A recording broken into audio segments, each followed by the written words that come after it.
Good morning, good afternoon, and good evening, everybody. My name is Kartik. I'm one of the co-founders of ETH Global, and I'm super excited to welcome all of you to the closing ceremony and live stream for Trifecta.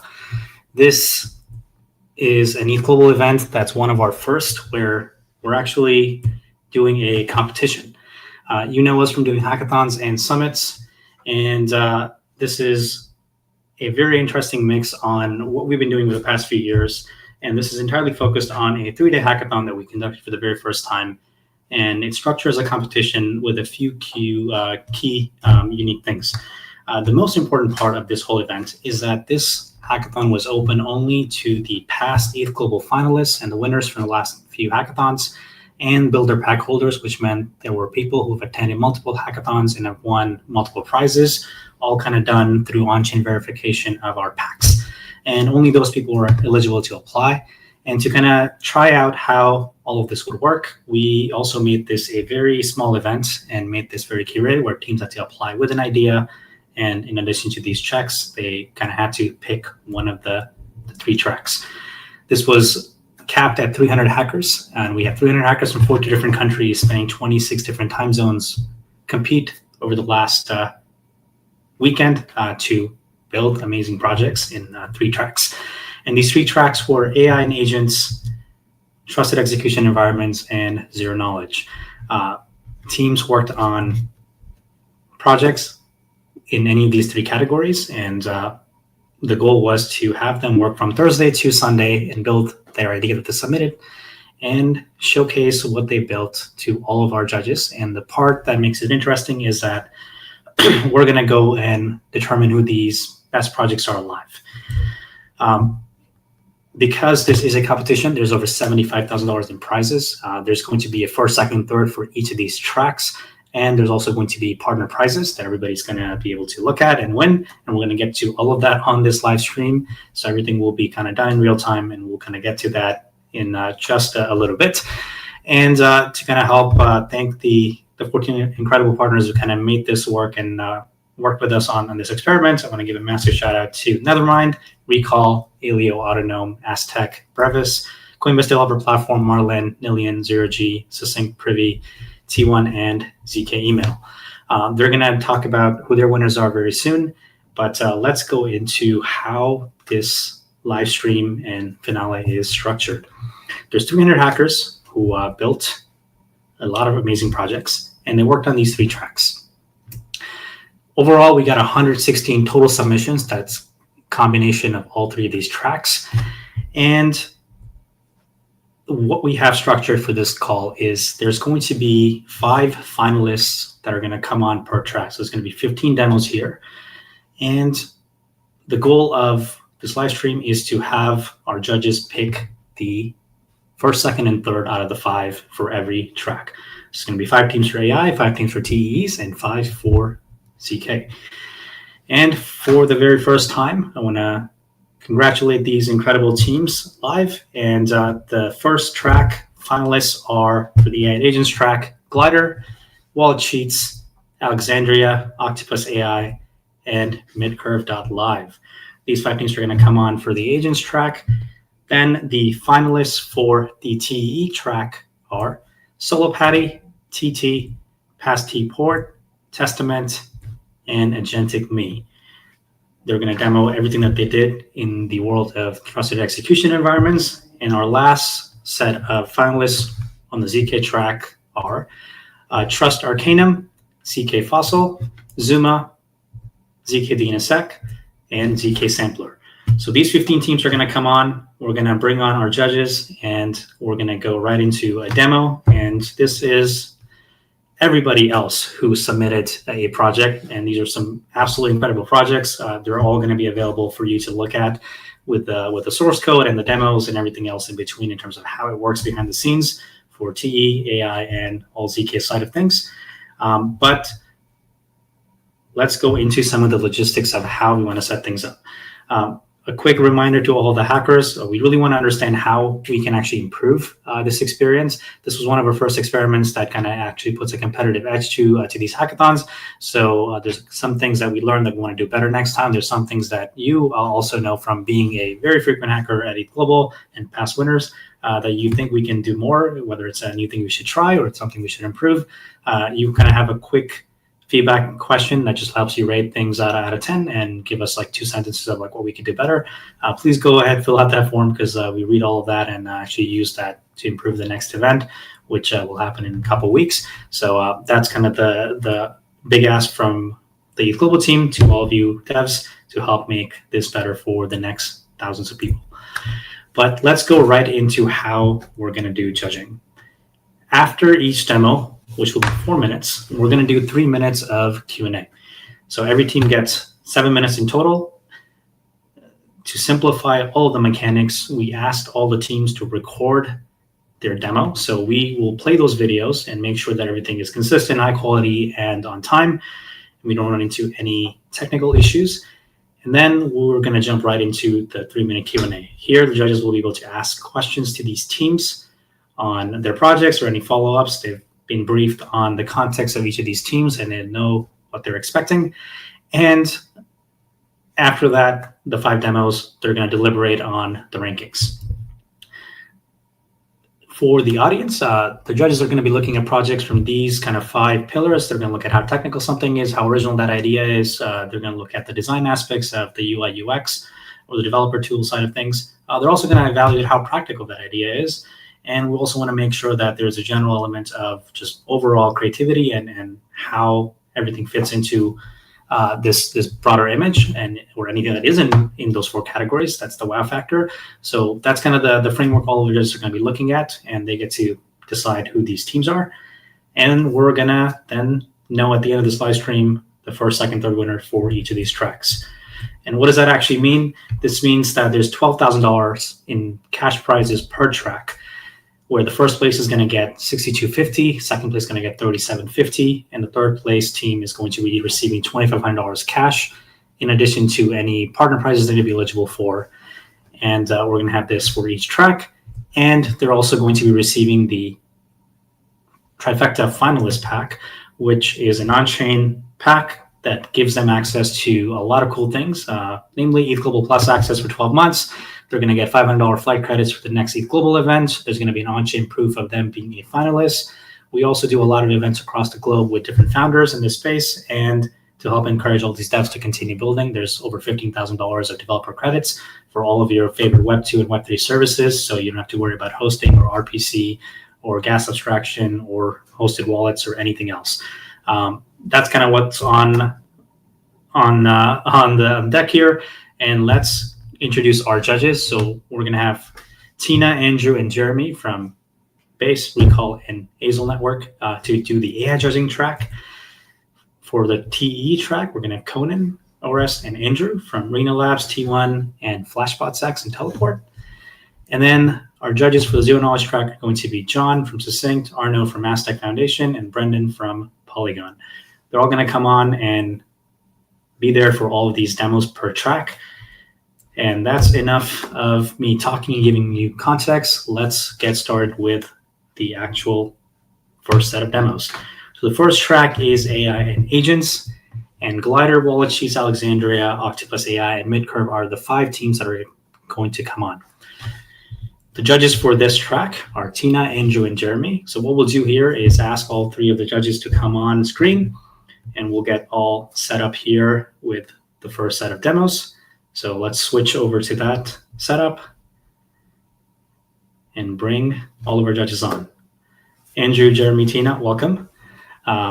We're going to make sure that the teams get the most amount of time for Q&A.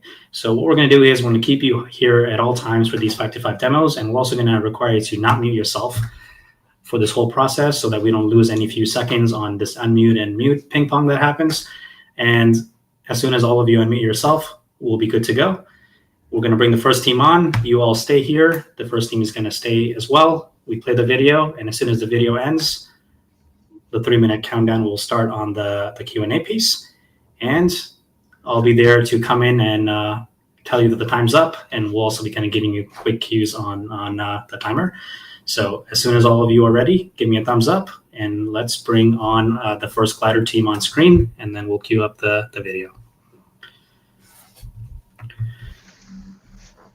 All right, Andrew, Jeremy, please unmute yourself. We'll keep you unmuted, and our team will bring on our very first team. All right, let's have everybody unmute yourself. We'll just try to remove as many few seconds as possible on the switching. So, Glider team, are you all good to go? All right, let's queue up with the very first demo, Glider. Hello, we're Glider, a new Web3 experience where our AI automates your browser while you simply approve transactions with your own EOA wallet. Until now, crypto AI was limited to working via narrow APIs or SDKs and couldn't control a browser, even though Coinbase Agent Kit wishlist called for AI agents that use user-owned wallets. With Glider, our AI autonomously handles all front-end tasks by operating a headless browser, and you only need to sign the transactions you approve, ensuring your key remains secure. In this way, we've dramatically expanded the range of dApps AI can interact with, delivering a seamless, efficient, and secure automation platform for the crypto world. Now let's see Glider in action. First, select a task from the template. Today, we'll create an NFT using Magic Eden.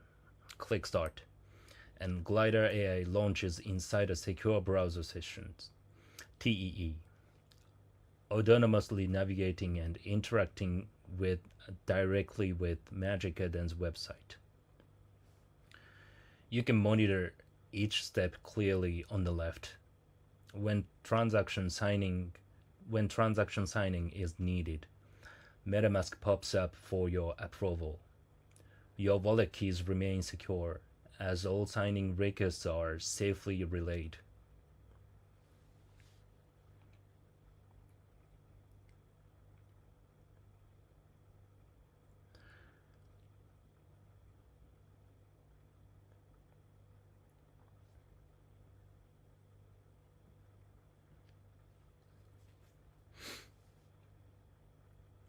Just like that, our NFT collection is ready.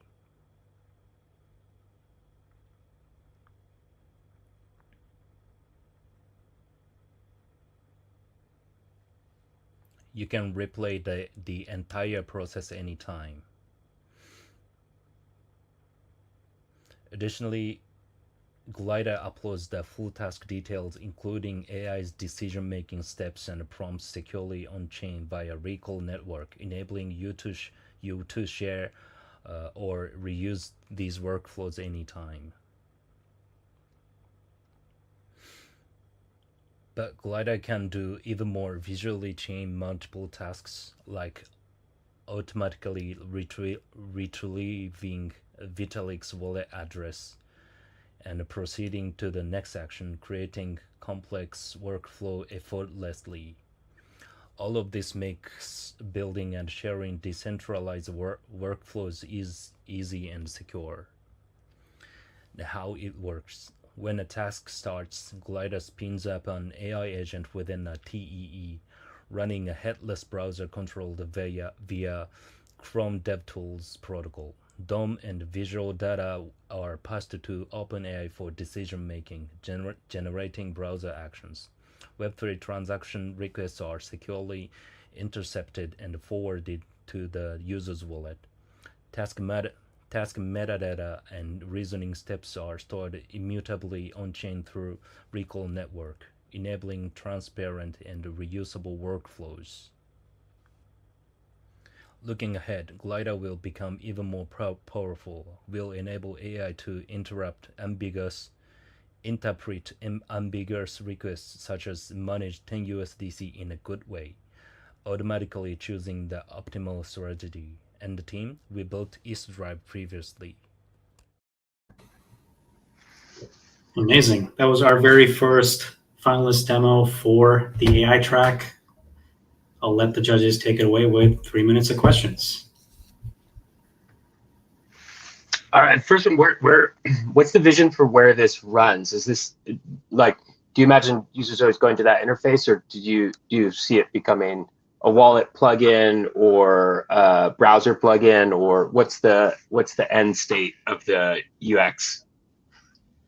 For us, our concept is user can bring own user wallet and inject into AI agents. So I think this is also similar to wallet app. So it's more like MetaMask mobile app, but it has AI agent copilot function. So I think our UI UX is going to be similar to wallet app with the AI agent copilot, I guess. So it could be mobile app or web app or extension, I guess. This is impressive. I'm curious, when you decided on the project, what are your rationale, between using the front end as the kind of interactions between agent versus directly integrating with protocols themselves, like 1inch and other protocols that agents can directly interact with on API level?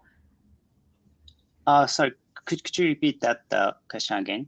Yeah, the question was, you guys basically are asking the agent to navigate the front end of a protocol. Yes. What's the rationale behind having the agent navigate I see. versus directly integrate with the API or the protocols? Yeah, actually, I tried using the Coinbase agent kit first, but I found out that to use that agent kit, we used to kind of integrating those API in the backend coding. But I think that's a kind of good way, but also I found it kind of a limitation. So currently AI agent can only interact some limited app or apps. But in this approach, I found out through the web app, AI agent acts like human being. So it's more like it's like us playing the apps. So it's a kind of removing the limitation of AI agent so that AI agent can inject any apps. So I think this is our first insight to build this product. Yeah, I actually have a question regarding mostly on the AI side. So what exactly is the AI model they use in backend, and is it open source, closed source, or have you fine-tuned it? Like, how does it look like? Oh yeah, that's a good question. So basically, we are using OpenAI's API to analyze those DOM and visual data, and we use Python's browser use for controlling the browser. So but the browser use is not tuning for that Web3 purpose. So we inject our own headless Web3 wallet provider, and also we tuning that browser use that can handle those Web3 requests. So basically, we use OpenAI and the browser use, but we customized to comply our Web3 usage. Are you able to, let's say, fine-tune a model just to make it more accurate for crypto actions? I think so, but currently I just use OpenAI's API, but definitely we can fine-tune to register those dApps or some specific operation or wallet connection, those things specifically for the Web3 purpose, I guess. Yeah, I think that's a good point.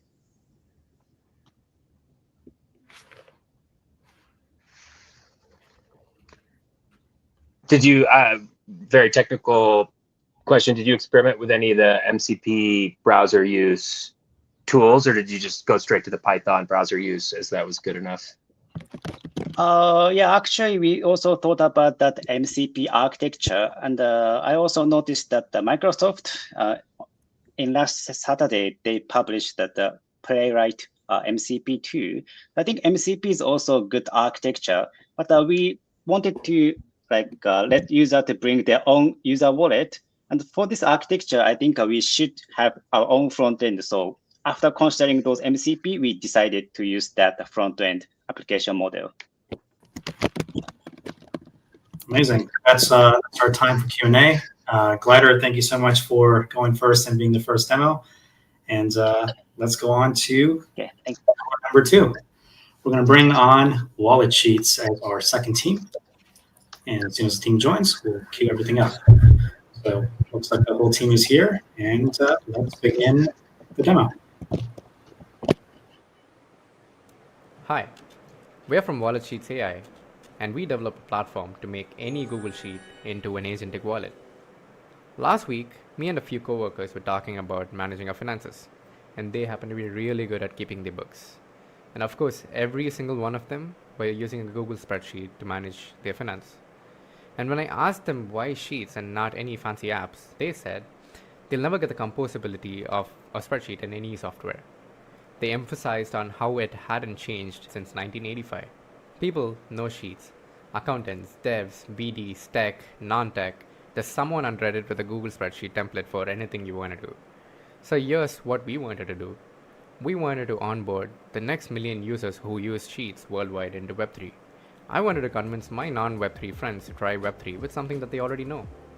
Hence, this agentic experiment. To get started, head over to walletsheets.versal.app. In here, click on Get Started. Copy the agent service account wallet. Go create a new blank spreadsheet, name it whatever you want. I'm calling it my wallet. And click on share and share with others. And paste the email ID that you just copied. And click on send. And that's all you had to do. This automatically creates a new agent on Arcanum Cloud using one of our wallet sheets templates. And this automatically sets up the sheet for you. As you can see, once the settings sheet has your wallet in it, you're good to go. The wallet is powered by Nilian's Secret Vault and their TE service. Here on the settings sheet, you have very important information like your wallet address, your risk factor, and a checkbox to enable autopilot. Now let's try connecting to a dApp. Head over to a dApp of preference, copy the wallet connect URL, and paste it right on this sheet where it says connect to dApps. It will automatically create a connection through Wallet Connect and you will be connected. You can try supplying some ETH in this example and you can see the pending transactions on this sheet where you can approve. Once you approve, the transaction goes through. You can see all the transactions that had already previously happened on the View Transactions tab. You can chat right inside the spreadsheet with your agent. You can ask anything like trading, asking it to swap, asking it to be related. The agent will take care. You can see all the transactions made by the agent in the View Transactions page. There is also an agent log, which is really handy when you want to know what actions the agent took. There is also a portfolio sheet for you to look at your wallet's assets and transactions and all of those insights. Behind the scenes on Arcanum's logs, as you can see, all of these are trades being made by the agent within the transaction. And copying the transaction and looking at the logs, we should be able to find all the trades that it had made. Yeah. And let's take a look at how it's made. Everything starts with Google Sheets. Once you add an agent service account as a collaborator, we create a new agent on Arcanum. And it also helps with the Wallet Connect agentic wallet, which is also powered by the Nilian Secret Vault. You can execute transactions and all of that. The agent is capable to analyze market, stop loss profit margins, sentiment analysis, and risk management as well.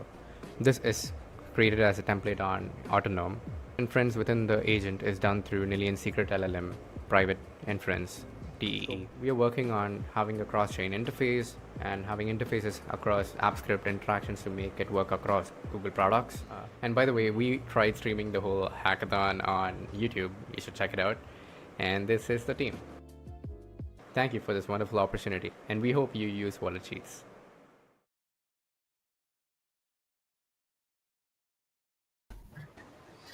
Amazing.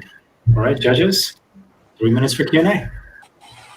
I think I actually have a question. So I'm really curious, like how do you like what's the initial thought for you to start from a sheet instead of like why do you think making a sheet is more efficient than, let's say, having conversation directly with the agents? Like why did you start with Google Sheet instead of any? I can take that. So a bunch of my friends, like in the video I said, all of them, they were managing all of their DeFi investments, their portfolios, their CeFi, like SEX, anything, all of that. So, but at the end of the day, they were all aggregating all of this data and putting it on their Google Sheets, right? So why leave Google Sheets in the first place? You can, if there's a way for me to like trade and keep all of these actions within a Google Sheet, it's something worth exploring. And another reason we wanted to go with Wallet Sheets and the whole idea of bringing non-Web3 users is that how easy it is to keep adding add-ons on Google Sheets, and how composable and flexible it is to write all those functions and like change it along the way you want.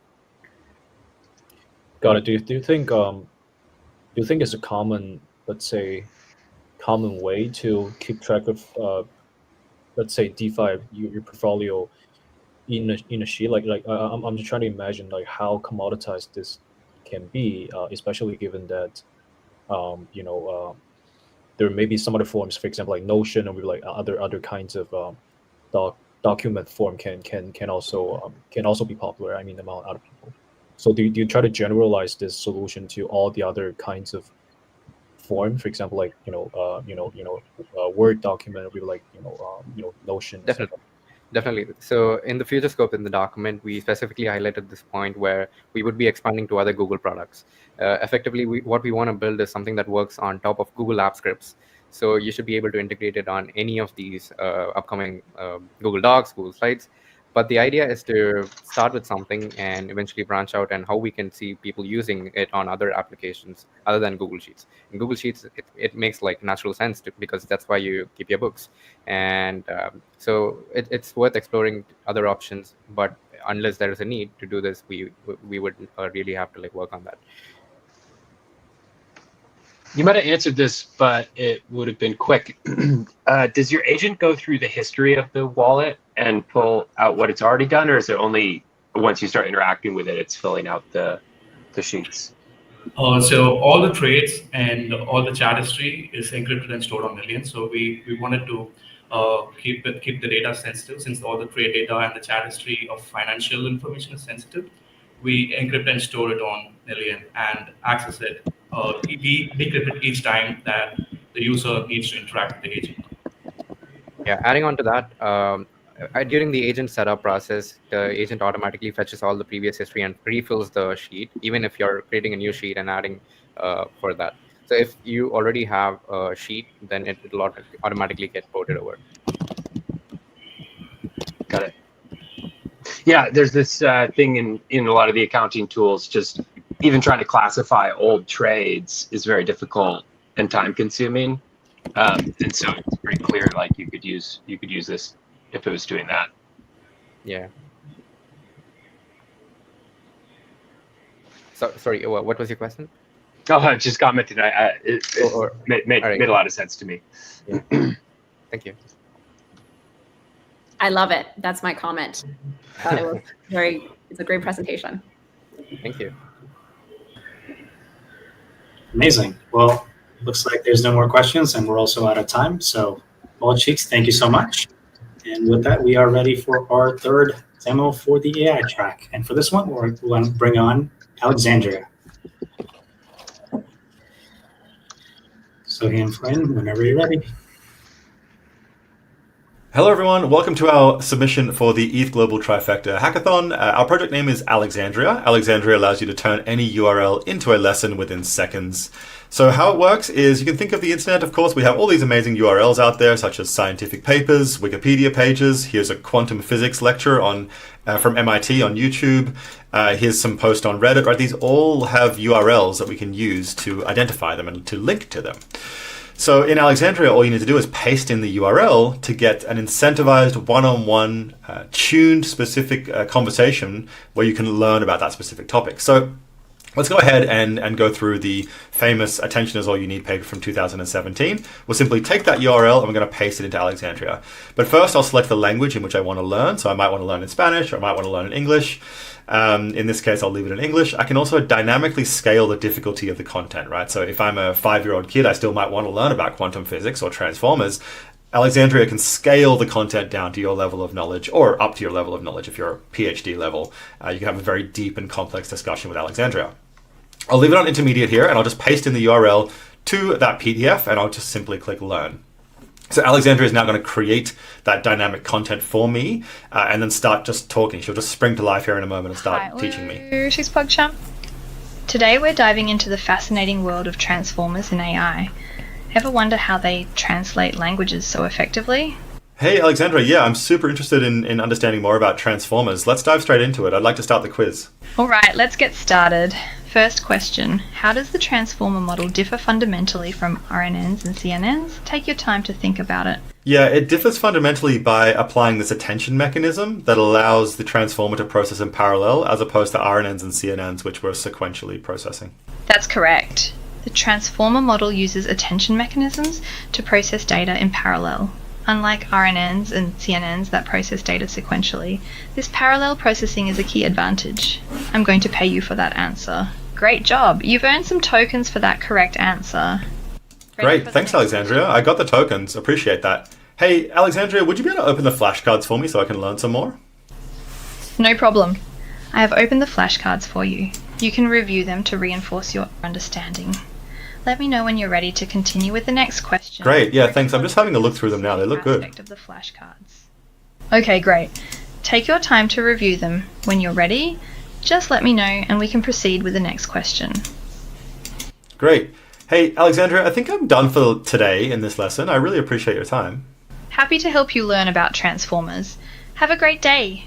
So that's a little bit of a session there, just diving into going through a simple question and answer there with Alexandria. So you can see that she proposed a question to me, and I actually answered that correctly. And you can see what she did was she transferred me 30 Alex tokens for answering that question correctly. So this specific class was incentivized in such a way where if I got things correct, I could actually be paid for them in real time. So Alexandria not only has access to pay users for correctly answering questions, but as you also saw in that session there, she's actually able to use tools to open and interact with certain parts of the application. So I could say, just open the flashcards, and Alexandria can just open the flashcards herself and sort of interact with them and do certain things within the application. So that's the power of client-side tool calling along with server-side tool calling, which we do to sort of pay users for that interaction as well. So Alexandria has access to these tools and can use them based on voice-based interactions and so on. So let's click on the lessons link here and have a bit of a look about what that looks like here.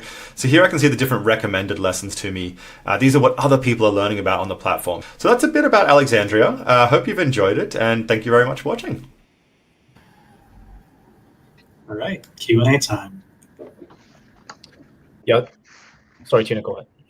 Oh, yeah. I just want to ask, like, the payment flow was very seamless, which was the highlight of the experience. What did you use to power that payout? Yeah, so we have a server-side tool call that happens from the voice agent, right? So as soon as the voice agent realizes that a question has been answered correctly, they're essentially calling a webhook, which is on our API, and then the code that runs behind that webhook more or less has access to a wallet to transfer the funds to the recipient. And we know who the recipient is because they have their wallet connected, and they're, of course, interacting with Alexandria. So the whole process sort of just connects the dots through there, and it seamlessly pays them in real time. Yeah, I actually have two questions. So first is that what is the model they use in the backend, and also what's the utility for the token? Yeah, so we're using Gemini Flash 2 in the background because we need like the lowest possible latency on the voice. We want it to feel really human-like, and it's got to have that really nice sort of speed to it, and that's an incredibly fast model. So we're using that via 11 Labs. And then the utility of the token, I think it's a great way to just simply incentivize people to learn certain topics, right? Those topics could be sponsored by different companies. There could be documentation. It's just a fantastic way to learn. So the utility of the token simply becomes a way in which it's used to earn through the mechanism of learning, but probably could also be used in such a way to create courses as well. Yeah, dig into that a little bit more, because I'm really curious kind of where your intuition is, what the target user is that's creating quizzes and paying for this economy. Yeah, so I mean, anyone can really create a quiz. I mean, even yesterday I was wanting to deep dive and expand my knowledge on Redis, right, the in-memory database, just to learn more about that sort of stuff. And so I was like, I'm just going to use Alexandria for that, right? I mean, it's just a simple way in which I can learn more about it and sort of tailor that learning experience to my knowledge and just point to the Redis docs, for example. So it's actually not really so much that people are coming across and creating material in hopes that they can sort of incentivize and pay and earn through that mechanism. It can just be used simply as a way like, hey, I want to learn more about this YouTube video that I always listen to on my second monitor, but now I want to have a way in which I can talk to that YouTube video as a lesson. Like that's incredible, we think. Also wonder, like, what exactly do you do to make the Gemini model to fit into that scenario? Like, do you like, can you maybe elaborate on that part? Yeah, so 11 Labs handles the interaction and like sort of handoff between Gemini in that sense. And it's the recommended model through them for the lowest possible latency on interaction. So anytime a voice agent's being used, to get below, like you can get single-digit millisecond responses between the LLM to first token. So the voice just sounds incredibly fast. So that's a handoff happening between 11 Labs and Gemini, of course. Quick follow-up to that. What's the path from here to having that work fully on mobile? Do you see that happening in the near future? Because I want this on like a drive, for example. Yeah. Me too. I mean, I think it would be a fantastic consumer side application for mobile, just for learning through any element. What it would need to be is a React Native application with microphone access. And so that's becoming easier and easier every day to build. So that would be the next step as far as that goes. Yeah. But what about the model execution? Yeah, I mean, that would be through the microphone, through the agent, through to 11 Labs, back to Gemini, through Gemini, back to 11 Labs, through the API to React Native. So that flow. I guess I'll just because I have a second, I'm getting at like, are there any on-device models that you explore? Oh, sorry. Like, so you can remove, yeah, definitely. Like, so running a small model at the edge on the device to sort of streamline that process. That could definitely be the case. It would need to, of course, reach out to the external source and sort of build up more of like a cache-based agentic sort of like understanding of the external data for it to really understand that context. But it's possible for it to pull that in and process it. But yeah, that would be a really interesting sort of next level to it to really even make it faster. All right, that is time. Alexandria team, thank you so much. And with that, we're ready for our fourth AI track demo. And for this one, I'm bringing on Octopus AI. Running Vitalik, yeah. Hello, everyone. Welcome to Octopus AI demo. My name is Vitaly, and I'll be showing you what we built for this hackathon. So our app uses leading AI models to interact with the DeFi protocols, and also we heavily focus on security to see if we can solve the Bybit hack problem. Let's go ahead and try the demo. So we can start with really simple questions. While things, I'll connect my wallets. Thanks to Privy, we can connect multiple wallets at once.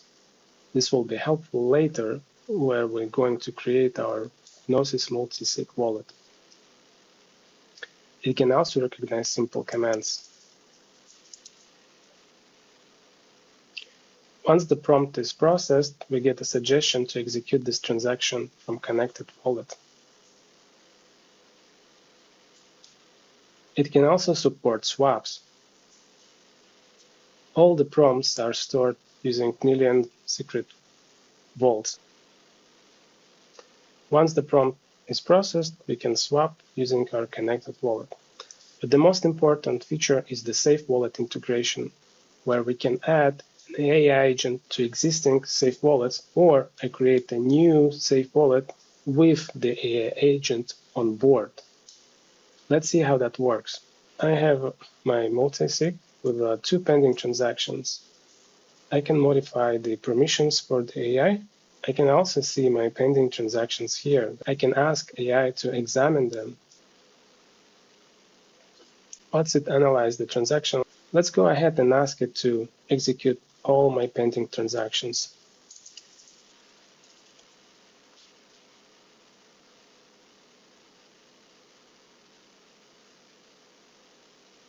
So once it analyzes both pending transactions, we can go ahead and ask AI actually to execute them for us. So AI model will receive the buy data. It will decide if this transaction should be executed or rejected. So looks like it passed all the checks and the transaction is being broadcasted.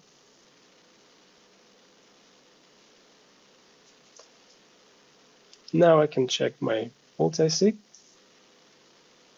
and see that the one transaction is already executed, the second one in progress. Now let's see how this works as an automation service. Hi, this is Rene for Octopus AI, and I want to show you the powerful concept of a smart AI agent signer. After the Bybit hack, it was clear to us that we need a fast, secure solution to make blind signing great again. We trained our AI to specifically look for delegate calls and unverified smart contracts. But this concept can be extended to all sorts of analysis of bytecode. Let me show you how it works. For example, in Pendle, we are now logged in with Revi wallet, now safe. For example, make a swap. Side. And now look at what the backend is doing, looking for pending transactions to confirm. And now it picked it up right away. Now it's analyzing it, see if it's deemed to be confirmed and executed right away. And already confirmed, yes, it's safe. And it starts to confirm, sign, and execute it. And succeeded. Let's double check. Yes, the swap came through. Now, next thing, I will show you that it can actually detect transactions that you don't want to go through. Now let's try to interact with a smart contract, which is unverified, and see what the backend will be doing. And as you can see, it picked it up, and it actually deemed it to be false, which means it will not sign and execute it. As you can see, last thing is the swap here. Thank you for watching. Amazing. All right, we're going to jump right into the Q&A. One thing I find really interesting about a lot of these approaches with agents for security is it kind of shifts the trust from the dApp to the agent. And I'm curious, how do you all think about getting people to trust your agent? I'll take this. So the cool thing about this concept, especially for the 2 out of 2, is that even if, let's say, you set this all up, you have both private keys and some centralized server, let's say Nilian or whoever stores the private key, maybe even in a secret way, right? Even if it gets leaked over there, it doesn't really matter because they can't do anything malicious with it. Because you can always, because you also have the private key, right? In the end, either evacuate your money or put another signer on it. The only thing they can do is what basically confirm your original intent or not, right? So I think that's one of the coolest concepts here, and also the fact that you have, if you want to use it as a hot wallet, basically, kind of, right? What I showed in video is you don't really lose on user experience if you use it normally. And what you gain is, even if the UI is compromised, you have like a last firewall, basically, to check for that, right? Depending on the engineering. Yeah, it acts more like second protection level for any signed transaction. And to a trust, I guess it would also depend on the track record. So if you provide enough data that, okay, there were no accidents with time, I guess the people would start to trust your model more, right?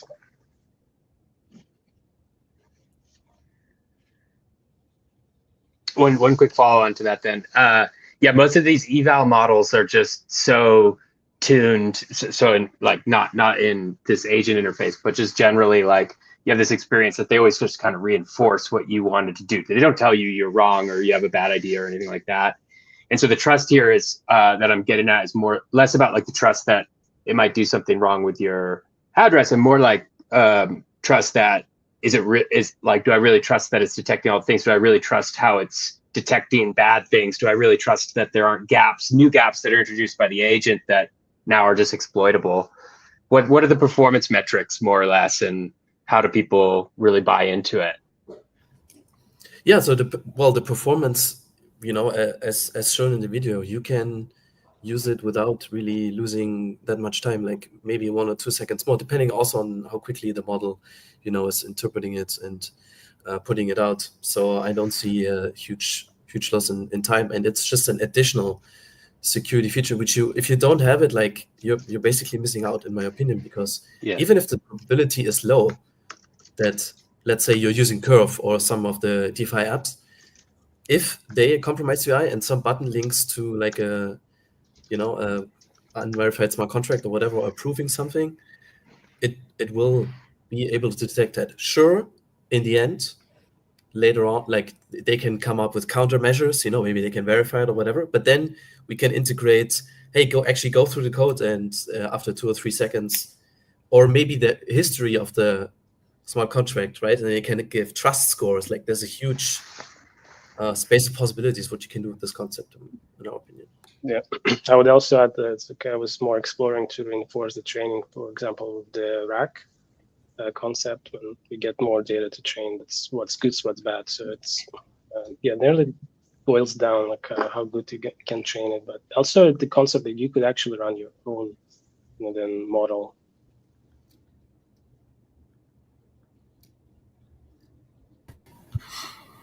All right, time is up. In case anyone has any final comments, we're gonna open that for a few seconds, but I'll give Timo and Jeremy a final buffer here to make any comments. So I'm good. All right, cool. Thank you so much. And with that, we are ready for our last AI track demo. We move on to the next one. And for the final team, we want to bring on Midcurve.live. Let's jump in. Hey, this is Midcurve Live, a 24/7 streaming AI agent that is controlled through a Telegram chat by token holders. This is going to be, I think, a revolution for AI and Web3, and also just a very fun experiment. We're excited to share with you what we built during this hackathon. Hey guys, I'm Luis. And I'm Mark. We're both hackers, and we've been, since ETH Denver this year, we started talking about live streaming and how we wanted to get into that. And we actually did for 2 weeks. So we started live streaming on Twitch, we started doing some building in public, and we see a lot of people building agents, AI, but no one's really focusing on the engaging part. So we decided to take the ethos of building in public to create an agent that live streams 24/7 and is influenced by its community. Let's walk through the process of joining Midcurve Live, getting registered with our wallet from the chat. And once we link our wallet, we're going to swap some ETH for some testnet tokens.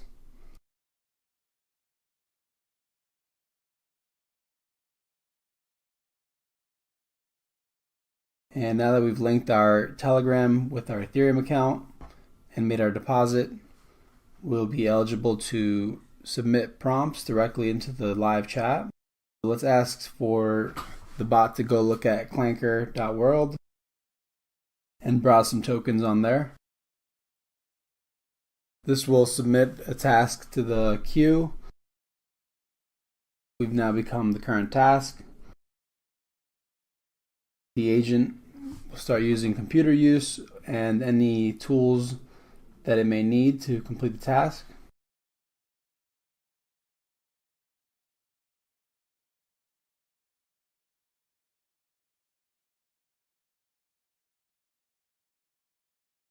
After a few attempts, we can see that it's gotten to Clanker and it's doing some research on some Clanker tokens. Here's an example using Uniswap, providing 2 tokens to swap between. Here we're doing ETH and wrapped ETH. We've submitted the transaction using our tools, and now we're using the actual computer use to verify the transaction was sent and see it on the agent's wallet. Additionally, the Telegram has a lot of tools and features similar to the live agent. For example, we can ask for the recent tasks that were completed. Additionally, we can ask for screenshots of websites. Also, we can ask for our balance. And this is all using a mix of different tools such as AgentKit, Toolhouse, Go SDK, and some custom tools that we've made, as well as a fun reward tool that gives you a chance of winning some ETH. If you'd like to grab some ETH yourself, jump into the chat. You can register and connect for more capabilities like prompting. Otherwise, you can watch the stream and vibe with Midcurve AI. I was very skeptical of computer use in the beginning. It's just fun to say something and the agent just does it for several minutes. Amazing. All right, we're going to begin the Q&A right away, so feel free to get started. Also, I'm kind of curious, like, what was your vision for the platform? Do you think it's going to be, multi-agent platform where agents are competing with each other on, say, PR, on, trading, or do you envision it's more of a one agent dominate the entire platform? So the way we see it right now, it's even if you at its current state, it feels still like giving tasks to like even like closer to like a deterministic system, even though there's AI in there. So that's why I think like the token community is still a very important part of it. That's kind of the approach that we want to like go with it. I'm curious, what are the actions that you envision audience will be able to interact with these live streaming agents in the future? So right now it can do pretty much anything. So like if anyone wants to sign up, it costs like $2-3, and you can probably like run any command, which is not good on the VM. But we've Dockerized like most of the stuff, so we just like I guess just run it again. But if you really know what you're doing, you probably could grab some keys or something from there for right now. But in the future, the idea I think initially and the plan will be like to gate especially tools, token gate tools with a certain amount, kind of similar to like AIXBT, I think does some stuff like that. And we probably would do something like that too. Yeah, related, like what is the coolest thing you can see on the near-term horizon that this could do, that you could watch live? You must have like a 1,000 ideas of what you wanted to see. Micro, you probably got some ideas here, right? Yeah, sure. I don't know, like for me, probably like it's not a crazy or very creative idea, but I was trying to get it to like draw things on the image magic, which is like a paint for Linux.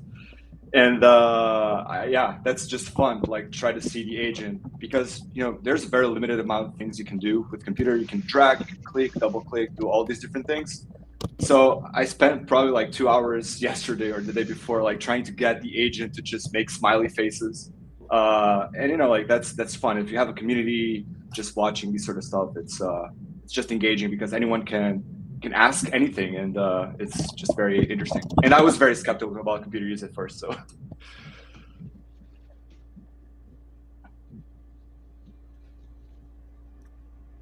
Yeah. Also, I mean, the other thing that's interesting to explore is, I mean, depending on how much you open up what it can do, it can go launch its own token, or it could start its own Twitter and tweet stuff.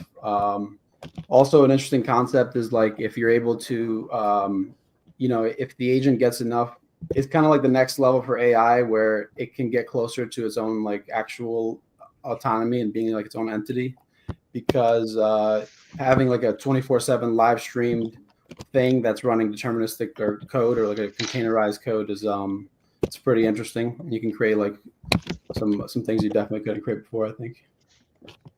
Yeah, we also try very to exciting. think how to deploy this on DEs. We didn't really have the time in 72 hours, but that's something we're looking for as well. All right, we are at time, and I want to thank both of you for being the fifth demo for the AI track. And this officially is the conclusion of the 5 demos from the AI track. What we'll do is we'll get ready for our next track, and in the meantime, I want to thank Andrew, Tina, and Jeremy for being our judges. You all need to decide on the first, second, third in the next few minutes, so I'll let you all deliberate amongst yourself in the other chat that we have, and we'll get the show running with our next track. So thank you, and let's get ready for the next track. So I want to obviously thank Glider, Wallet Cheese, Alexandria, Octopus AI, and Midcurve.live for being the 5 finalists for AI and Agents track. Next up, we want to get ready with the Trusted Execution Environments track. And there's going to be 5 teams coming on for this as well. Solo Patty, TT, Pastport, Testament, and Aentic Me. These are our 5 teams competing to be the best TE projects in this space. And the 3 judges that are going to be evaluating these 5 teams are going to be Conan from Rena, Oris from T1, and Andrew Miller from Teleport and Flashbots X. We're going to bring these 3 judges on and have them just say hi to all of you. And let's get that going. So, Oris, Andrew, guys. Oris, hello, guys. Welcome. as a quick summary on how the next 35 minutes are going to go, we're going to keep you here at all times. We're going to also require you to keep your mics unmuted so we don't waste any few seconds in the 3-minute Q&A for back and forth on muting and muting. So Conan, whenever you unmute your mic, we will begin with the first team. And with that, let's get ready. So our first demo for TE track is going to be Solo Patty. We're going to bring them on. And as soon as the team is here, we'll jump right into the first demo. So let's get ready.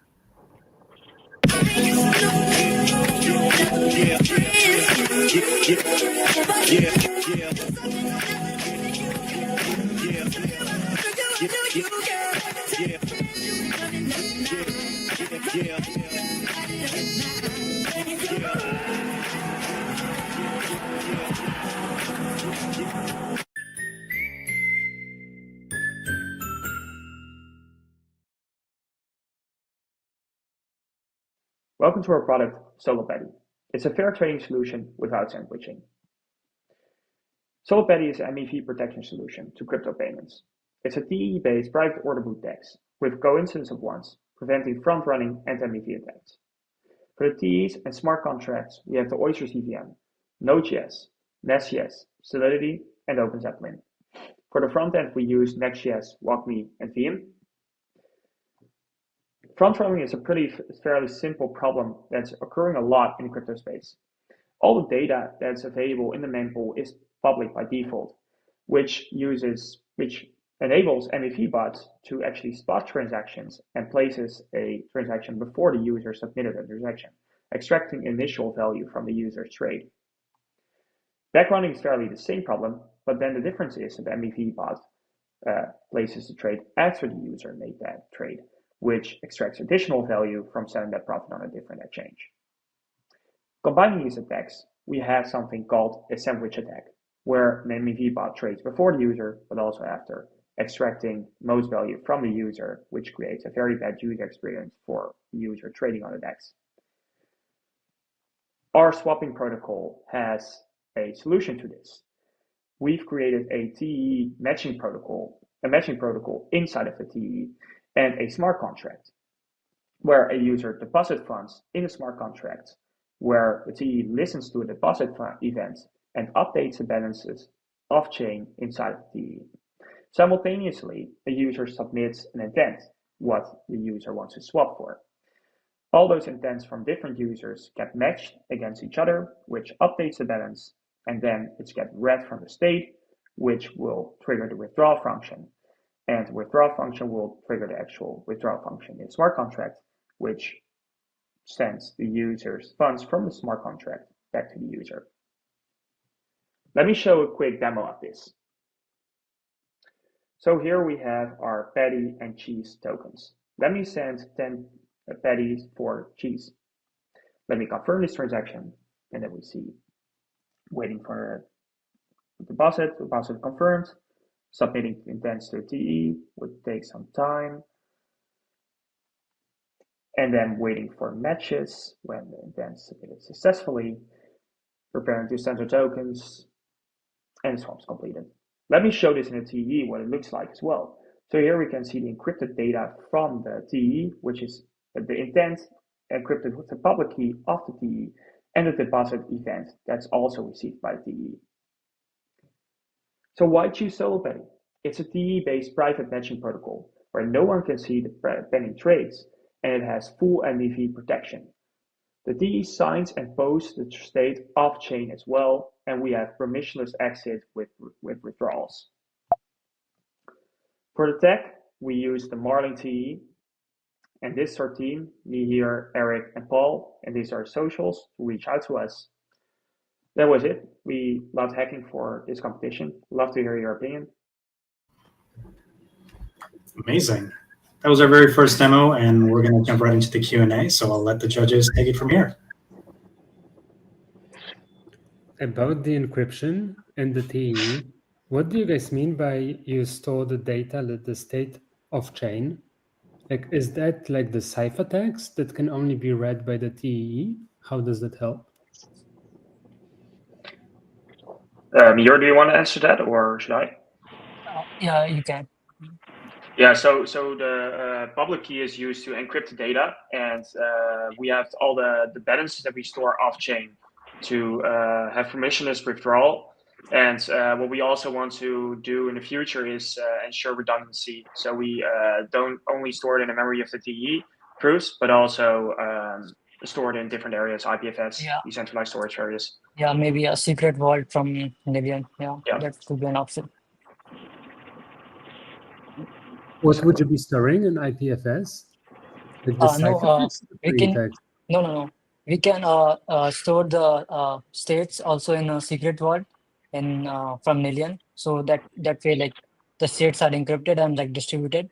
So there's no single point of failure to leak that information, basically.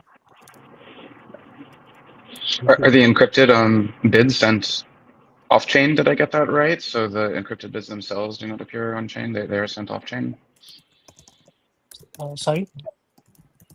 The encrypted bids are sent to the TEE node off chain, or are the encrypted bids on chain? Off chain. Okay.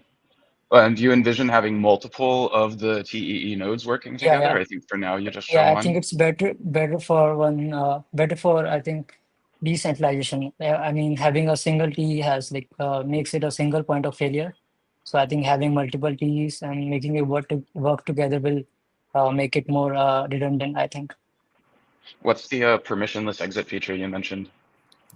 Yeah. So suppose like if there's no matching, if the intents are not matched, and so users can like exit their get back their token by giving a marker proof that they have actually like submitted the tokens.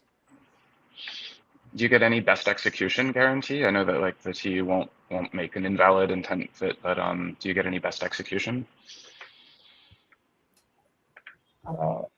Sorry, can you say that again? Actually, maybe I'll pass. Yeah. So I guess I'm curious, like how do you manage the state isolation and rollback during the test to avoid the pulling out mainnet or testnet data? Paul, maybe you want to answer that. Sorry, can you say that again? So like how you manage the state isolation and like rollback during when you're testing and avoiding the pulling out mainnet or like the testnet data. Yeah. Testnet data. Yeah. So right now, like how the Merkle proofs are just stored is just on the TE, and then we can read those states and only store the root on chain.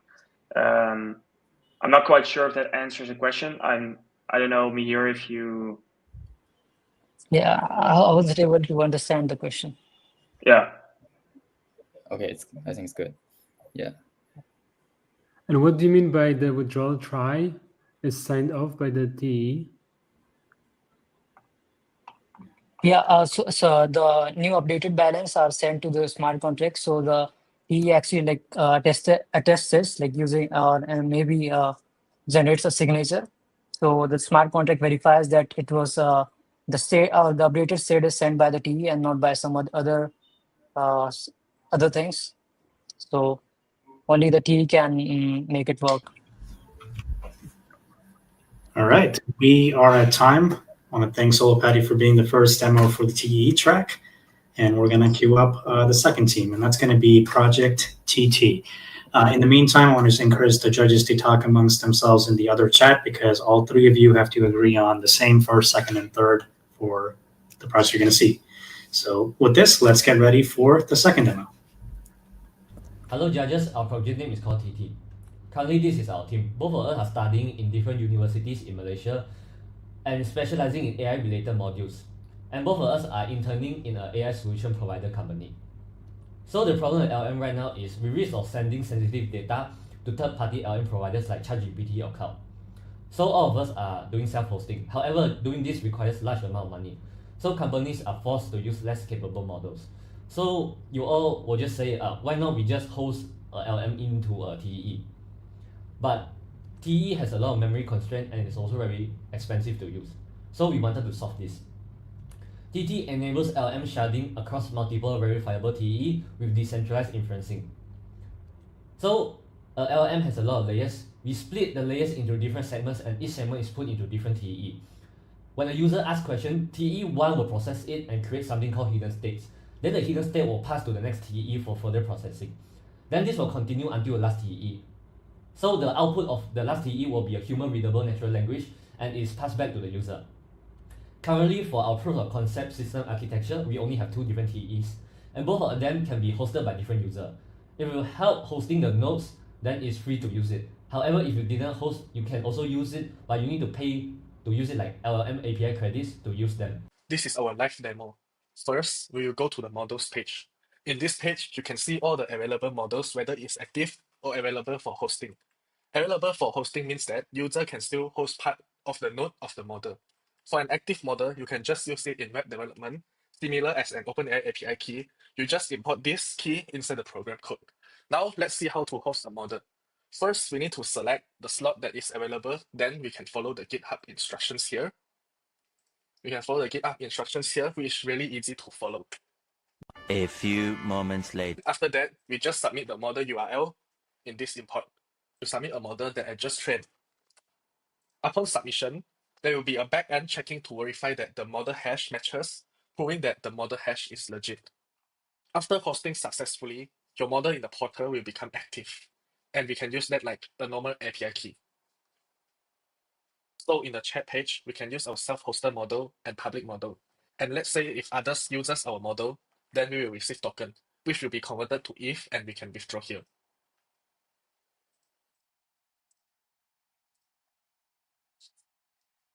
We will proceed with the demo by using a new wallet. We will use the node that we just hosted to show that the node is usable. When we use a public model, we need token to use it. So first, we need to purchase token. Okay, after purchasing, then we can just use the model. Hi, how are you? After sending a chart, we will get an attestation report, which shows that the processing is done inside the TE, and we can verify it inside the Explorer. Attestation report verified inside the TE Explorer. So this means that all the computations are done inside the TE. Okay, so after the TE got a response, then we need to send this transaction, and then our tokens will be deducted to get the response from the LLM. And we also will get another attestation report. In these 3 days, we completed the workflow of sharding a LLM with layer distribution approach, hosting LLM shards inside the TE, utilization and integration of the LLM inside the TE, and incentivization for hosting LLM nodes. Since it is a proof of concept, we only use a simple model, but this proven that big models like DeepSeek can be done as the node and contributors scales up.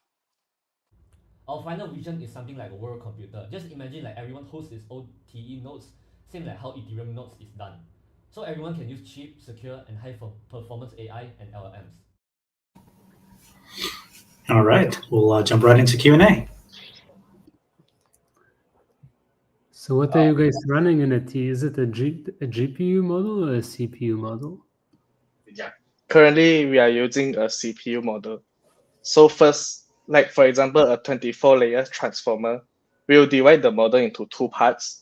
And then the first TE will load the first 12 layers, and the second TE will load the last 12 layers, and then each TE only loads its respective weights, so it is isolated, and then after TE1 runs all the computation, it will pass the encrypted tensors to TE2, and then it will provide a response after computing it.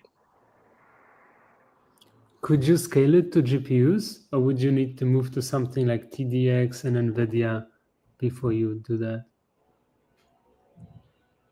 Like, what would it take to run this in production, so on a GPU?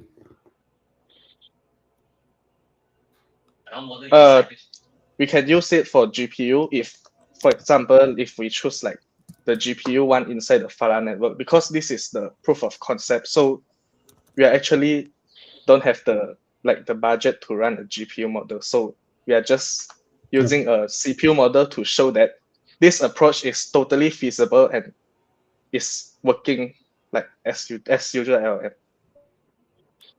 How many layers does it does it take, if I understood this right, you're doing this for inference at inference time, and as it goes through like the several layers for doing inference, it actually goes across different machines in order to, you know, have the right amount of memory in each machine. How many, like, how many hops does it take to complete an inference, and how much overhead does that create?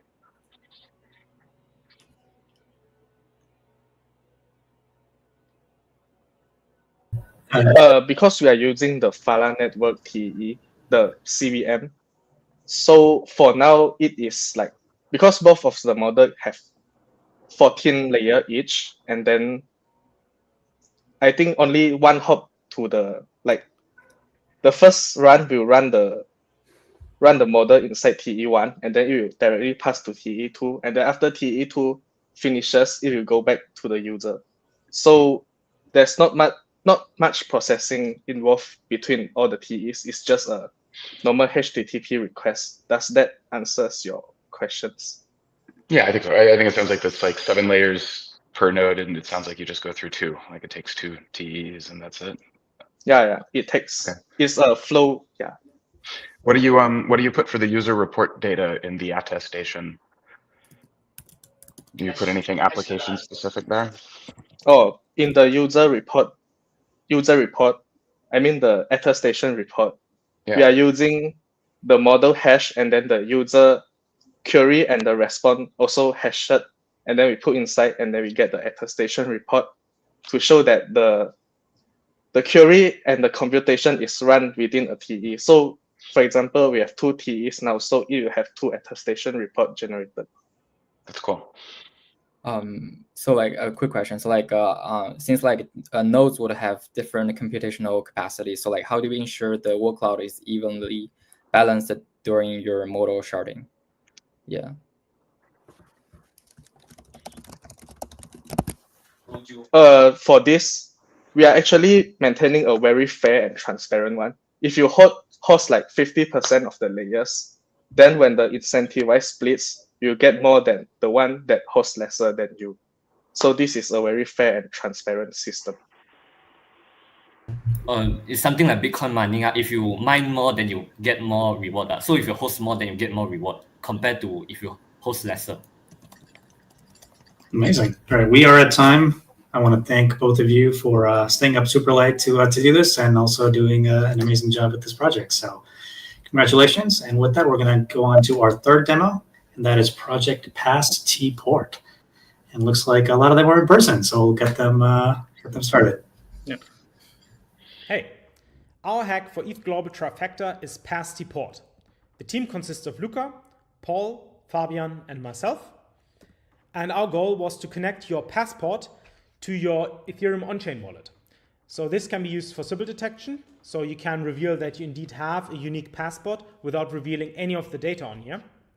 But you can also partially reveal some data, for example, that you are 18 years or older, which can then be used for protocols to satisfy compliance requirements without infringing any more on your privacy than necessary. So let's go through a short demo.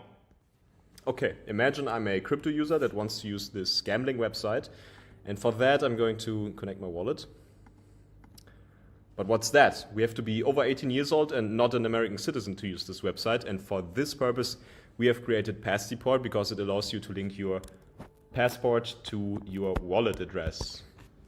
This is the Pastport application. In the Pastport application, we need to enter the passport's MRZ key, which can be found on the passport. The MRZ key is used to decrypt the data that's stored on the passport. We also need the wallet address from the wallet that we want to verify. And then we press Scan Passport. We use the passport and scan it. The passport scans successfully and we got a signature. So right now the passport data is extracted and then passed through a TEE, which validates the passport data and then submits it on-chain, where the data can be partially revealed to prove aspects of your identity. And because this is all live, we can go back to this gambling website now and click on retry.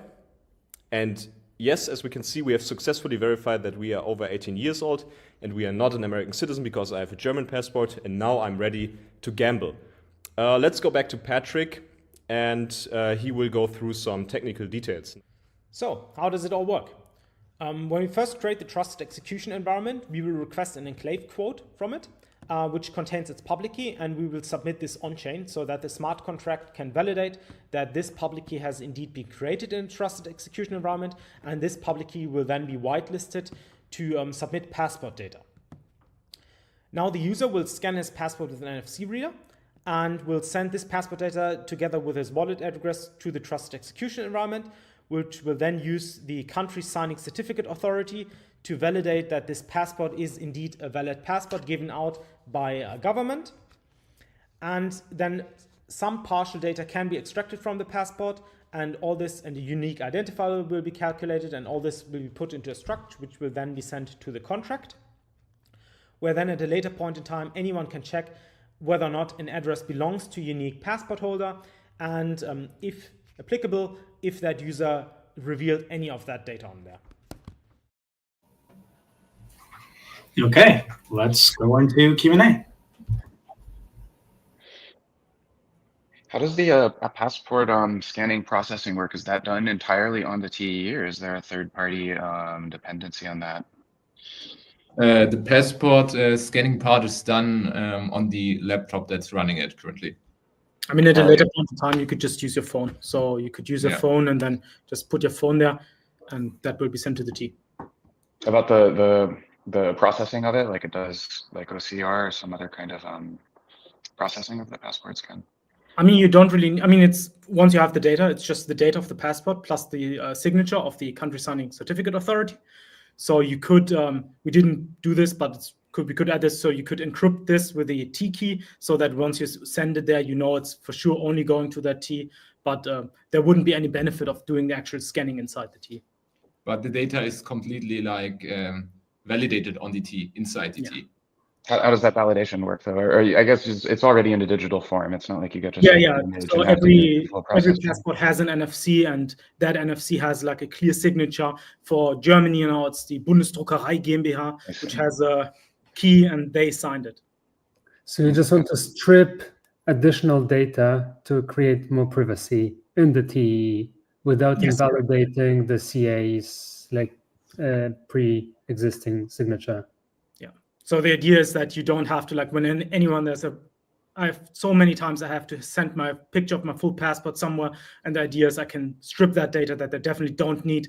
Like if they want to validate I'm over 18 years old, they don't need my passport ID and my picture and everything. They could just use that,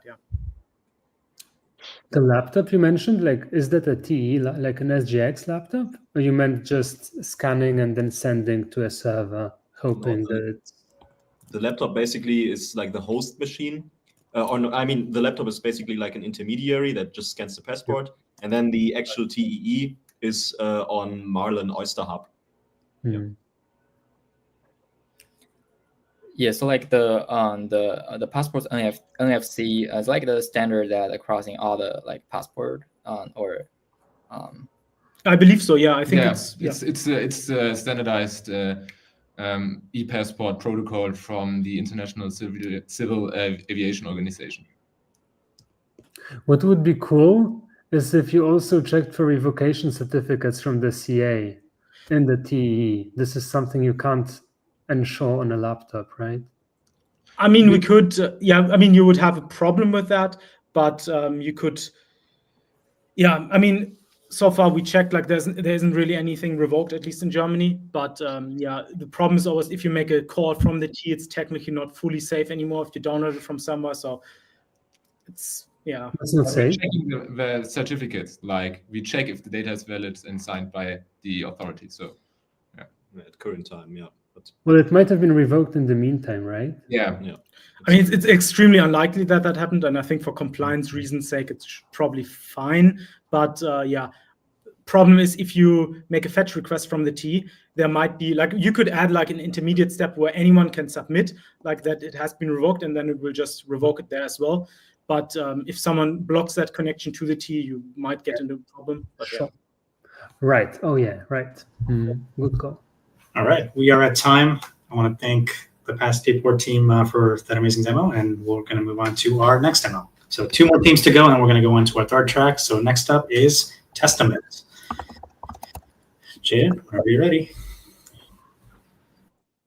Hi, Jaden, and this is Testament, the TEE that lives in your pocket.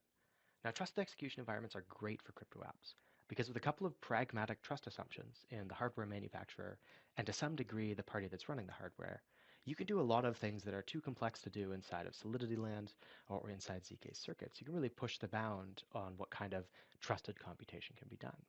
But there's a downside to this. This is kind of a centralizing force because these are really specialized chips. They can only really be run in a data center, and end users are pretty unfamiliar with them and just have to trust that whoever's running these chips is running them properly and not trying to act maliciously.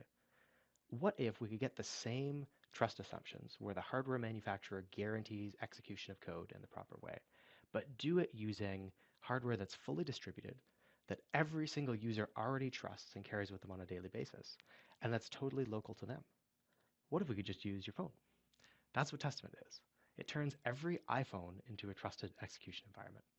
When you onboard to Testament, you generate a private key, and that private key lives in the secure enclave of your phone. You can't export it, you can't access it except through running the Testament app. You also get a signed attestation from Apple, where Apple signs a certificate chain guaranteeing that Apple trusts that this key really is inside of the secure enclave of an iPhone, that this key can only be accessed by the Testament app, and that the iPhone itself hasn't been tampered with. It's not in a developer environment. The owner of the iPhone isn't doing anything weird. It's just a normal install of the Testament app on a normal end user's iPhone. Apple attests to all of that. So whenever a dApp developer wants to run a trusted computation, all they need to do is call into the user's device. So I'm just going to set up the demo here. In this case, let's say we want to calculate the Fibonacci sequence and a number in that sequence. All the dApp has to do is send their user over to the Testament app. They'll then be prompted in the Testament app to run this program with a certain input and then pass the data back to the dApp using a callback URL. So when I hit execute and sign, what's going to happen here is Testament signed over the result of the computation with the locally stored private key, and it passed the signature, the attestation, and the execution result back to the dApp. And what you can see on the screen right now is the dApp verifying all of this data on chain, completely openly, completely publicly, completely trustlessly. So if we go back to our dApp here, we can see that it's now verified. You can see we verified the hardware attestation and the signature off-chain, but we also verified them on-chain in 3 transactions, one for the intermediate certificate, one for the leaf certificate, and one for the actual signature from signature over the data itself. And if we come back in here and do a quick cast run, we actually see the results of this computation and see that it verified successfully. So you can see we get this value of 1 back from the precompile that's calculating the signature, which means the data really did get verified. What this means is we've got a whole new paradigm for developing crypto apps now, where data generated on the client side can be fully trusted with the same security assumptions and trust assumptions as a trusted execution environment.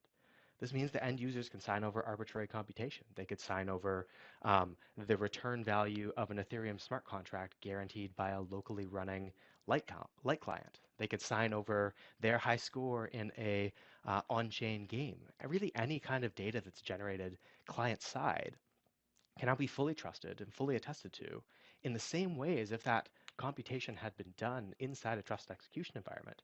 And importantly, none of the data ever leaves the user's device. It just all stays local. So that's Testament. It turns every iPhone into a TEE to power a whole new wave of crypto apps. Amazing. I'll let the judges jump into Q&A directly.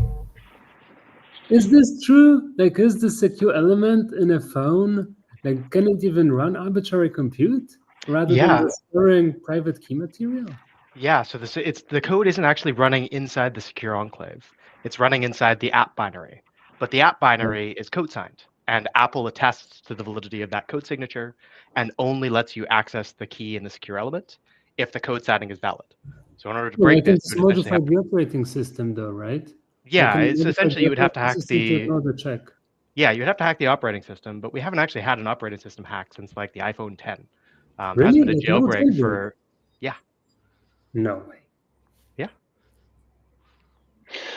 What about upgrade restrictions. This is the clearest demo that I've seen of app.test. I've wanted to see more people see how far this can go. One thing I wonder about is upgrades. You didn't mention any use cases where this would come up, but if I were storing someone else's, other users' data on, someone else's phone, then my concern would be that the developer, you could push an upgrade to the device that then spoils, another user's one.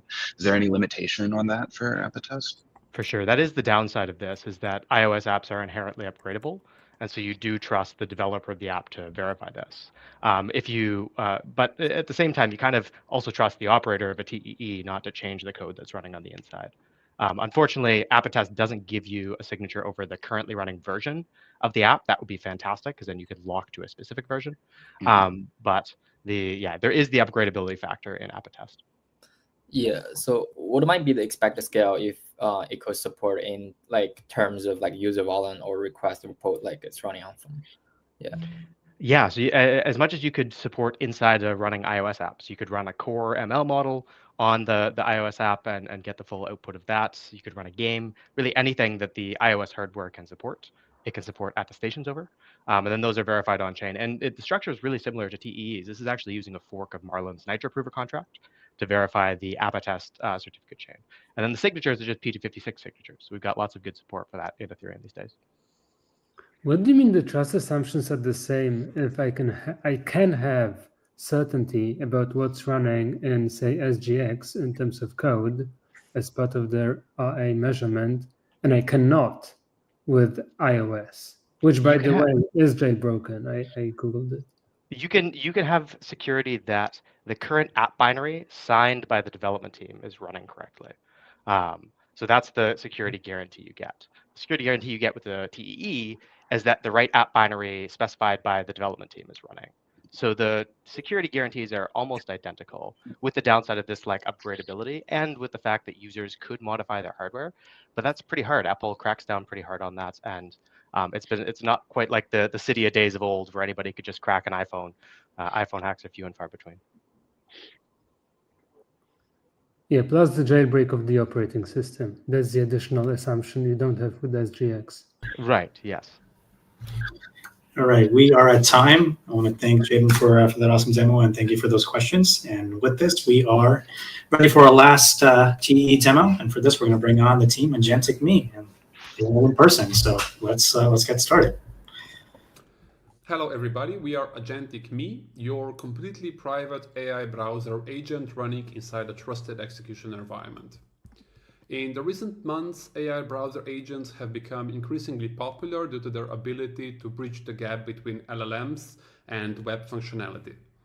The current solutions run in the cloud and give no absolute security guarantees for users' data privacy, such as their data and, of course, their actions on the web.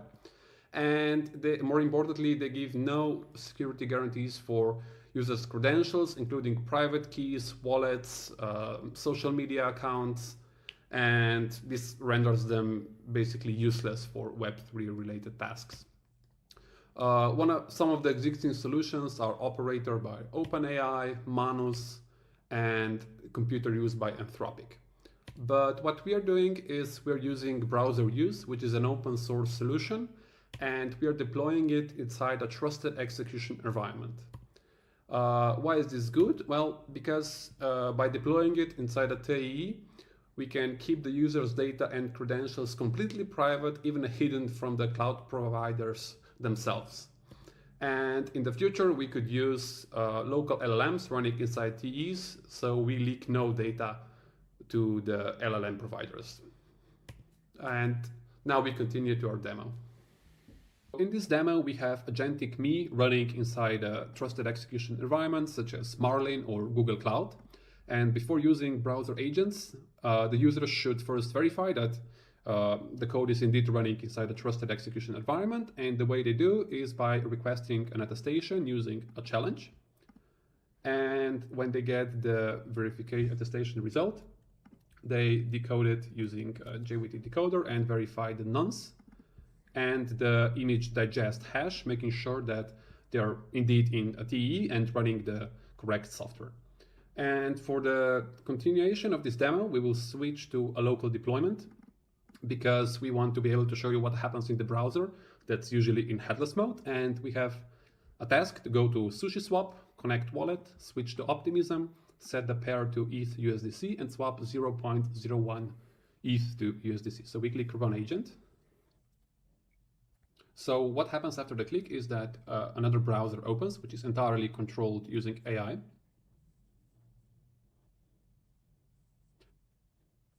The way we connect wallets in this case is by looking at the QR code and logging in using Wallet Connect. In a trusted execution environment, this would be done using a separate program running inside the TE that would look at the QR code, sign in, and then execute, as in sign the transactions. But in this case, we ran out of time, but it's a very realistic implementation.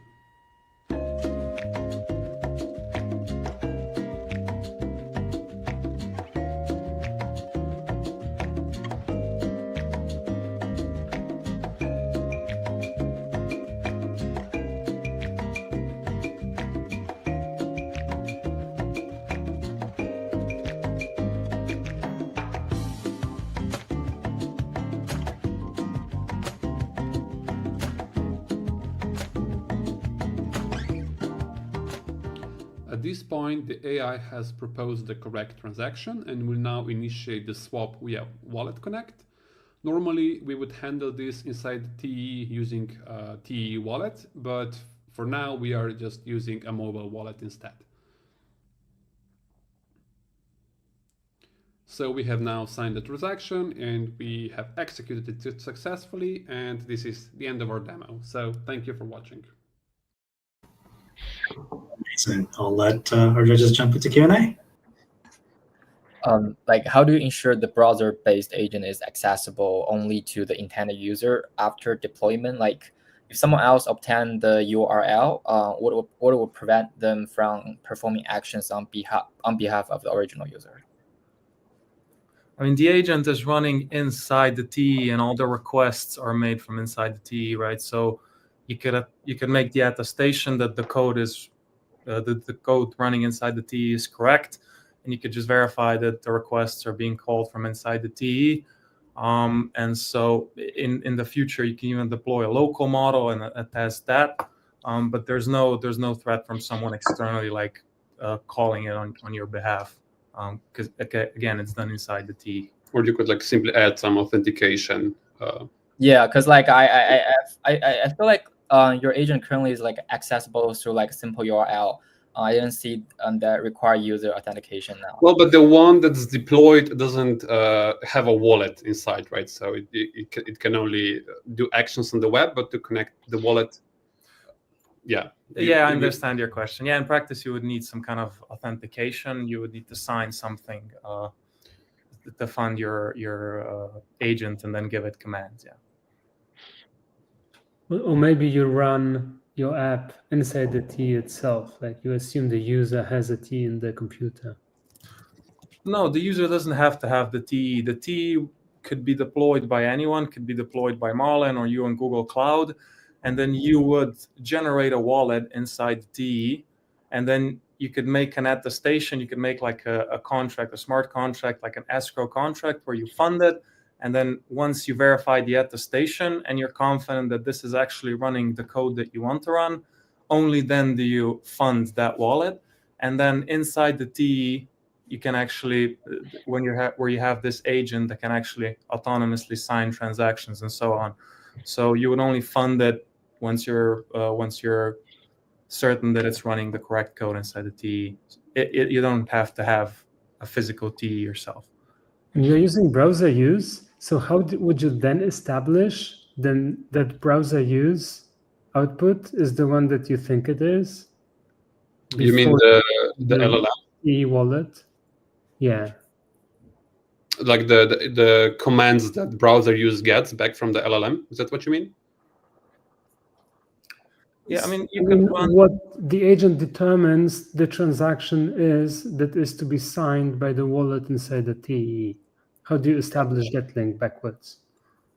I mean, the entire browser use would be run inside, could be run from inside the TE as well. Mm-hmm. So once the agent proposes a transaction, the QR code gets generated, and then from inside the TE, because the QR code is just an encoding of something, right? For example, the transaction in this case, you could decode that transaction. You could even have like some custom validation logic so that TE is not hallucinating or doing something malicious by accident, and then you could sign that transaction and execute it. Did you use one big browser use prompt or break it up into little bits to debug independently? It was just one prompt that you see, but it's like set in like very simple steps. Cool. All right, we are at time. I want to thank the Agentic Me team, and that concludes the 5 demos for the TE track. So next up, we're going to get the judges to talk among themselves and give us their agreed upon first, second, and third rankings. And while they do that, we're going to move on to our last and third track, and that's going to be the ZK track. So let's get ready. Next up, we have 5 more in our final 5 teams. We're going to bring on Trust Arcanum, ZK Fossil, Zuma, ZK DNSSEC, and ZK Sampler as our 5 finalists. And our 3 amazing judges, we're going to have John from Succinct, Arno from Aztec Foundation, and Brendan from Polygon. I want to welcome all of them here. So we'll bring the judges on, and we'll queue up the very first team. So Arno, Brendan, and John, thank you so much for joining us and your patience on the timing. To quickly kind of summarize the next 35 minutes, we want to make sure that all of you keep your mics unmuted, and this kind of minimizes the time that the 3 minutes can be used for any kind of resetting or understanding who's going to speak next. So we'll keep all of you unmuted, and the same goes for the teams. And as soon as the demos end, you have 3 minutes. And with that, let's start with our very first ZK demo, and that's going to be Project. Welcome. Hello. Hello and welcome to our demo video. Our project is called Trust Arcanum. It's secretly programmable money with total plausible deniability. We are a dad and daughter duo. My name is Andrea and my father is Jordan. Private funds handling is not just about transfers. We need a lot of operations and privacy with plausible deniability. We know in Tornado Cash that the senders and the recipients of funds cannot be connected, but their participation is visible, and that's how they have been attacked. While the contracts are immutable, the front end can be attacked because the most efficient hosting is still vulnerable and sanctionable. Multisig is needed with signers that don't need to communicate. Timing on transaction is needed, but it should not be discoverable. On-chain conditionality is needed, but it should not be discoverable. Yet, if the participant wants to clear their name, they need a way to do it. And this is what we implemented. Since EIP 7503 only fixes half of the problem, we took EIP 7503 and improved it to allow total plausible deniability for public and private transfers, including plausible burning to achieve invisible deflation. How does this work? We can create dead addresses. Nobody knows whether or not they're dead. Only the participants can prove if an address is dead. And Alio has allowed us to implement this in only a few lines as it handles nullifiers and records so that we don't need to deal with Merkle trees. We also achieved plausible deniability in timing of transactions by passing a decoy time that obfuscates the actual transaction activation times. We also achieve multi-sig with plausible deniability, and not only that, the signers don't need to know anything about each other's timing, and even each other's existence or number of required signers. This is achieved by a combination of zero knowledge, consensus, and encryption to avoid complex ZK proof, aggregation, and signer cooperation. Any on-chain custom conditions can be programmed or requested. We can mix and match all of the above. Instead of a website with a fixed workflow, we have a set of command line utilities which make it harder to sanction. Anyone can create asynchronous workflows that can be automated or manual. Let's hop into the demo video. Jordan is going to describe a complex case of inheritance will handling with total plausible deniability, activation time condition, multiple trustees that don't know anything about each other. The entire length of the demo is described in the repo, and you can also find the command line utility documentation in the CLI folder. Let's first demo the transfers with plausible deniability via dead addresses. It takes a long time to create the bean token, wrap it, approve the transfers, and I'll do this offline and just show the final transactions. Let's make a public transfer by doing the following. We're passing a nonce that is 0, meaning that nobody but us will know the transfer is going to be public. Running this will transfer the funds, except if you look at the record that was created, it contains no private funds. So this is just a decoy record. Let's approve spending of 10 rat beans. Let's generate a dead address. This is a dead address. We know that, but nobody else does. Let's now make a transfer to the dead address by passing the address and the same nonce, 1, 2, 3, 4. Same transfer occurred, but we received a private record contains the 10 beans. We can now check the balance in the dead address, which shows 10 rat beans sitting at a dead address. For the second part of the demo, let's continue from the previous transfer. We know that the caller address was funded with private records.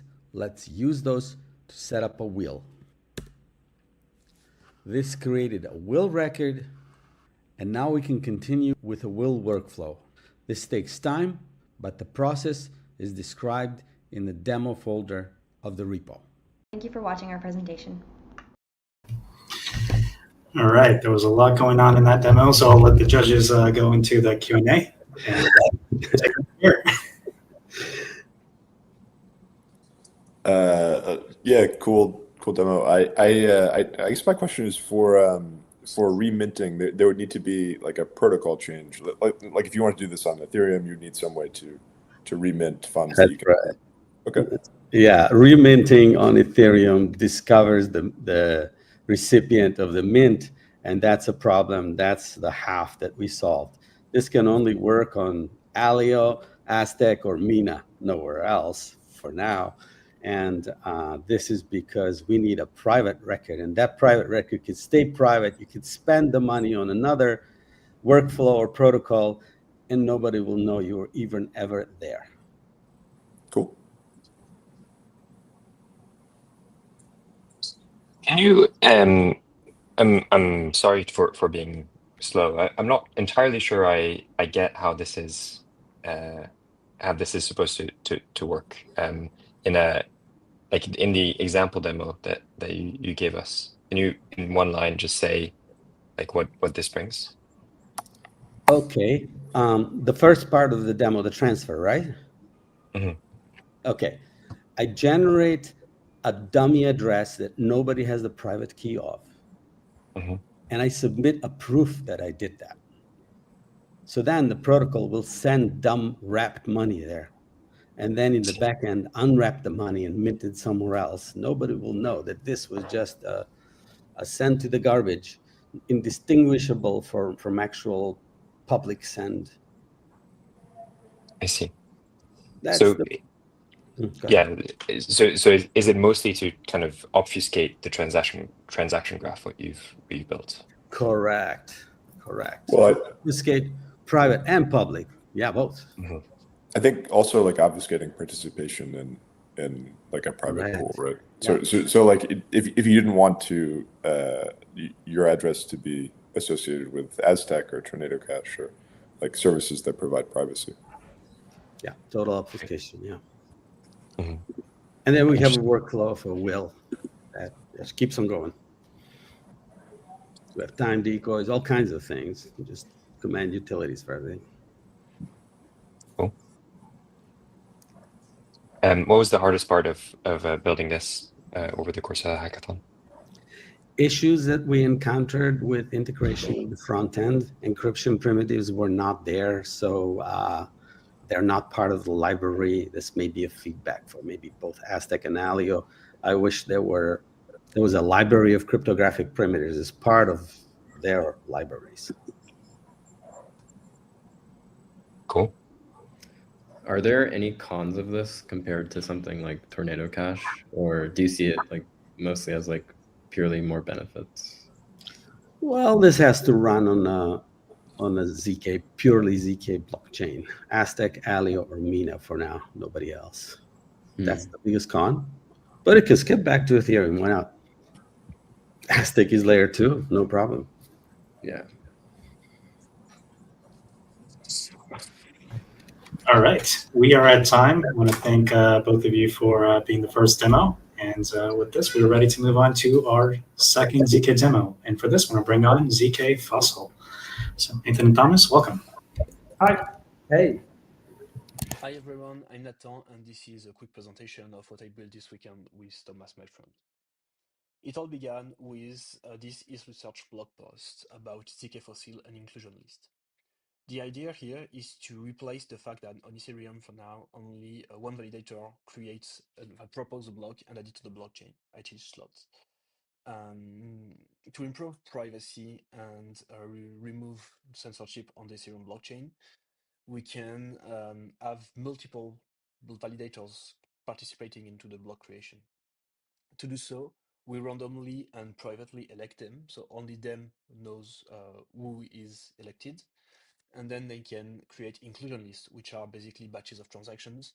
They then use a ring signature scheme, which is a signature scheme which allow you to know that the signer is one guy among a lot of others, so you don't know which one, and then wrap this proof into a Snark using a ZKVM.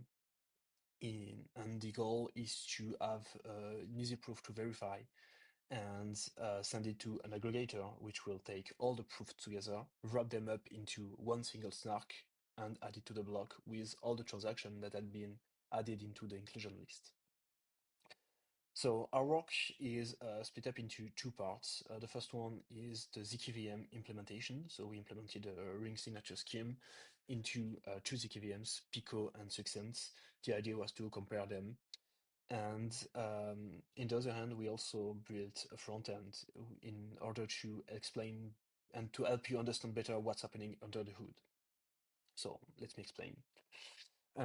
At each block, sometimes our validator here is elected to participate into the block creation. Then let's take this one for instance. What's happening? You can see that here my transactions have been added into the block, and that's inside my validator. So those are private data and they must not be revealed to the world. I created a ring signature with this challenge, which is the first seed that will help you verify it in the snarks, and an inclusion proof, which is the output of the ZKVM at the end of my block creation. The anonymity set is the size of the ring I used. So this is like, oh, look, I am one people among those guys. And for now, I am one out of one, but you can basically create it with like all the validator sets. So no one knows which validator you are. They only know that you have been elected privately and this is legit. About proving time, this is mocked. Actually, when we run the verification using the ZKVMs, we got around 3 minutes per ZKVM, which is way too long, of course, for the Ethereum blockchain. But I think that's cool for a weekend of work. I hope we can continue this because there is other ways to explore, and we can also greatly improve the efficiency of our schemes.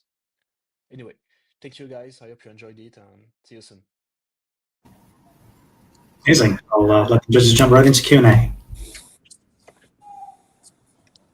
Amazing. Do you have any ideas on how you could make that 3 minutes into closer to mocked 100 milliseconds?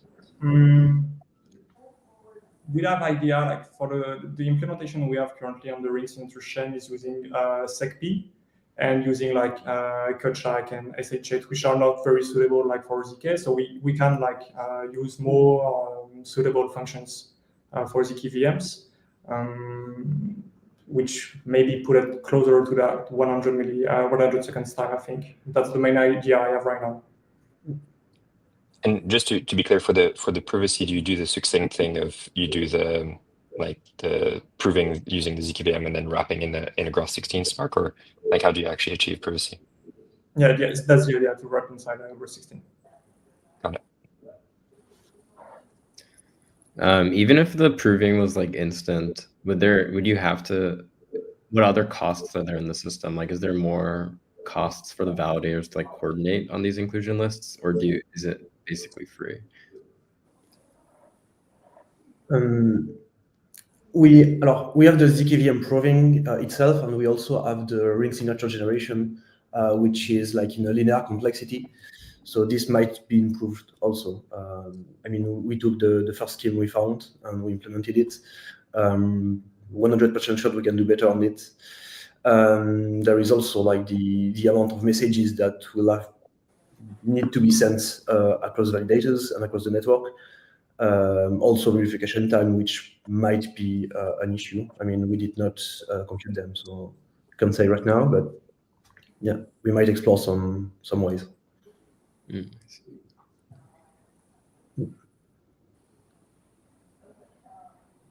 Yeah, no further questions from me. I think it's a cool idea. Cool. Perfect. Then. Thanks, guys. Yeah, nice job. Yep. Thank you. Amazing.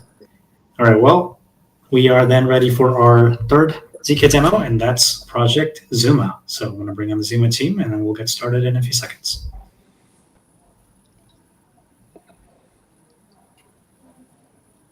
Folks. Hello everyone, it's my pleasure to present our project Zuma to you today. Zuma is a ZK-powered Luma app. Luma is a user-friendly event management platform that streamlines the process of organizing events, such as creating events, sending invites, reminders, and other guest management tasks. However, currently, Luma raised some privacy concerns as users always need to provide their personal information, such as names and email addresses for registration. To address the issue, we designed Zuma, a project that is inspired by Luma, a native app with seamless user experience in combination with ZooPass, with strong privacy guarantees of zero-knowledge proofs. Zuma works just like Luma, but with enhanced privacy. Users don't need to share their private information with the verifier. Even everyone, not just the host, can verify the QR code presented by the user. Then we will introduce how Zuma is made. First, we use MoPro, which stands for Mobile Prover. It can generate Rust bindings for iOS and Android. With MoPro, it makes ZK development on mobile native easy. You can visit the GitHub ZK MoPro to see more information. Next, we utilize the Semaphore Rust implementation to generate and verify ZK proofs. This allows users to create a membership proof for an event, proving their attendance without revealing their identity. Finally, we choose Flutter as our framework for cross-platform app development, especially for native mobile applications. Flutter provides a rich ecosystem of libraries, making it easy to integrate mobile hardware features like the camera, gallery, and more. Now it's time to show our magic. With Zuma, users can use Google account to sign in and verify the ownership of the email. After signing, users can view the events they have registered for. Similar to Luma, users can create the event within the app, adding the banner, and naming the event.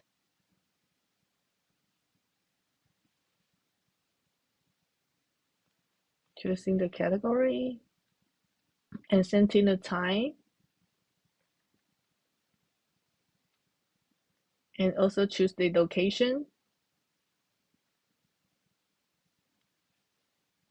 and press the Create Event button.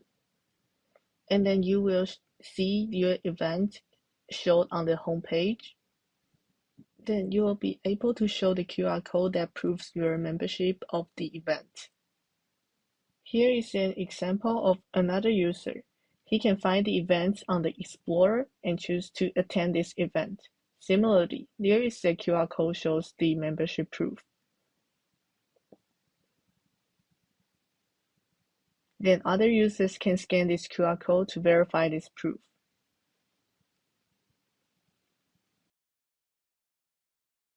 That's a wrap. Thank you for your attention. All right, ZK Luma. Let the judge take it from here. What was particularly challenging, I guess, especially working on mobile? Like, what did you hit up against? Yeah, so for because I have been working on the MoPro for a while, so actually we still have struggling to this is my first time to integrate iOS and Android bindings into a Flutter app, because we need to define some APIs that can be executed in the Flutter. Yeah, I think the most struggling part.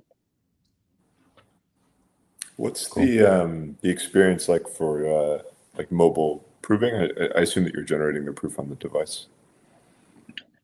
Yeah. So for mobile, for ZK developer, you need to have a like Rosquad, for example, Semaphore RS, and then you can use MoPro, which is the FFI to help you generate bindings for iOS and Android, and then you can just use the iOS and Android binding in your mobile app. Yeah, but you have to create a whole like front end with mobile native framework, for example, Flutter. Yeah. Do you find that proving time is like a pretty significant? Yeah.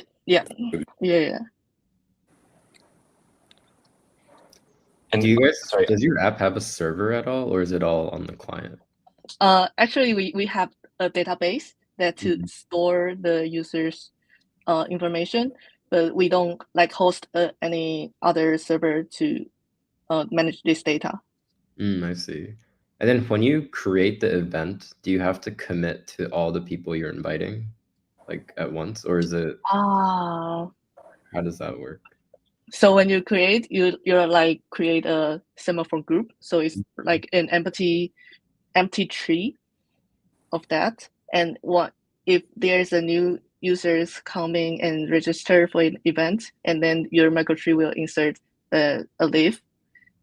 Yeah, something like that. So the microtree will have the root will be updated. I see. So it's less. Oh, sorry. Okay, one more question. Did you guys have to modify any of the ZooPass circuits, or were you able to use most? Oh yeah, we didn't use their ZooPass circuits. We just used Semaphore because I think it's more suitable for this use case. Okay. So just to be clear, like the invite list is not known ahead of time. It's like a publicly accessible event, and then what you're proving is just that you have like a unique nullifier, like a unique entry in the tree that so you can't like allow a bunch of people to join the event with your like proof or whatever.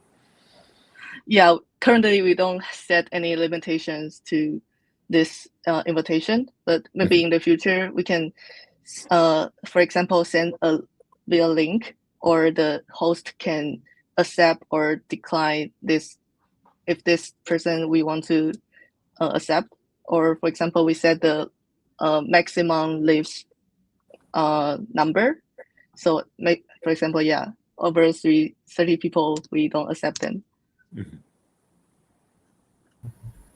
Awesome. We are at time. Just want to thank all of you for that awesome work. Yes. With this, we have 2 more demos to go, and then the hard job of all 3 of the judges to agree on the same first, second, and third begins. So let's welcome our second last finalist, and that is Project ZK DNSSEC. Let's get started. This is ZK DNSSEC. So it is a cryptographic protocol which is used to validate DNSSEC RSIG records using zero-knowledge proofs. So basically you can verify any DNS record without exposing the underlying data. So let us quickly go through what is DNS. So you request example.com from a DNS server, and the server returns you the IPs where you want to go to. So there are some problems in this, such as cache poisoning, where the malicious actors can poison your cache, and then you would be redirected to malicious websites. This is where DNSSEC comes in. So what happens is when you request the records, you get the record, for example, the txt A and C name, along with RSIGs, which are used to validate the records. So how does ZK DNSSEC work? So when you request your record from the DNS server, you get the records with a DNS key and an RSIG. So we pass in these values, such as the txt record, the DNS key, the public key, and the RSIG to a prover. So the prover has 2 steps. The first step is building the signed message. So first we create an RSIG group, which could be a group of all txt records. And then we build the message according to RFC 4035. So as you can see, this specs gives us that signed data would be a combination of the RSIG data with all the RSets. So in our case, the txt record. Once we build the signed message, we have the signature and the public key. So we verify the signature using the public key and the build message. And then we can get many types of proofs, such as core, compressed, and EVM compatible Groth 16 and Plonk proofs. So let us jump to a demo. So we have a small script that runs on my domain. So as you can see my domain, and we are requesting a TXT record. So the data for the TXT record is this, and we also request the DNS key. So as you can see, we have a public key, and we have an algorithm called ECDSA over SHA-256, and we also have a key tag. This key tag is important because we need to get the right RSIC for this DNS key on the RR set. And last, we request the RSIC itself. So it has all the details as specified in the specification along with a key tag which matches the DNS key tag, and we have a signature. So we pass these values, we build the signed message and verify the signature, and as you can see the signature is verified, and this program executed in around 270k cycles. We also have the Plonk and the Grot proof generated from this circuit. Next, what are some of the use cases for this? So you can do private domain ownership with this. You can also do light client bootstrapping. So for example, Ethereum light clients depend on DNS for peer discovery. So what happens it's mentioned as EIP 778. So in the TXT record, you have an ENR, which contains a signature, a sequence, and this metadata. So you can verify these details with using ZK DNSSEC and ensuring that the peers are legitimate without trusting the resolvers. So what are some of the future plans for this? We have authenticated denial of existence. So we can also prove that a certain record does not exist. We can use the NSEC and NSEC3 records for this. We could also do a recursive chain of trust proving. So what happens is you go from root, which is a dot, to the TLD, top level domain, which is .com, and to your domain. We could verify this path using recursive proofs. So you could verify that no zone in the path is compromised. Thank you. All right, I'll let the judges jump in. How would you tie this into the rest of the, let's say, TLS notary style infrastructure that has popped up over the past year? So for TLS notary, each request is authenticated. So we are not doing this. Instead, like our specific cases validating where you are going to redirect to. So the main purpose was for cache poisoning. So that DNSSEC solves. It solves very good, but it leaves a open area where all record data is publicly available. So let's take a case of the Ethereum light clients. They use DNS to get the light peer list. So when you request to an RPC, it gets to the light client, and the light client gets the peer list from a DNS record. So what happens is, even if you verify that ENR record, you cannot guarantee that you cannot trust the root domain. So in our case, the path, it's like from the root to TLD to the SLD. The root is managed by ICANN. So at last, everything in internet is in hands of ICANN. You have to trust the ICANN to give you the right data and pass it down the tree. So you have to trust ICANN for this. What we are doing is, for example, in future, if you run a own root, which could be a DAO, for example, it could manage its own keys, and you could issue your own TLDs, for example, .eth, or you can make your own TLDs, and you can give a domain to each user. Then you don't have to rely on one authority to derive the state or like verify that this domain belongs to a user or not. Thank you.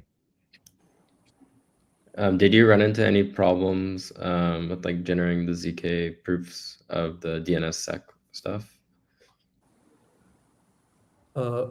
Not while generating the proofs, but like with the cycles. So as you know, like we have 270k cycles. It's not that much, but I guess we could in production we could go down to 100k per record verification. And also in this case, we only verify one record. So for example, if you have hundreds of TXT records for a certain domain, then your RR set becomes a concatenation of those 100 records. Then the data passed to the prover would exponentially increase and the cycles would be exponentially greater. So that would be problemsome in the production environment. I see. Very cool.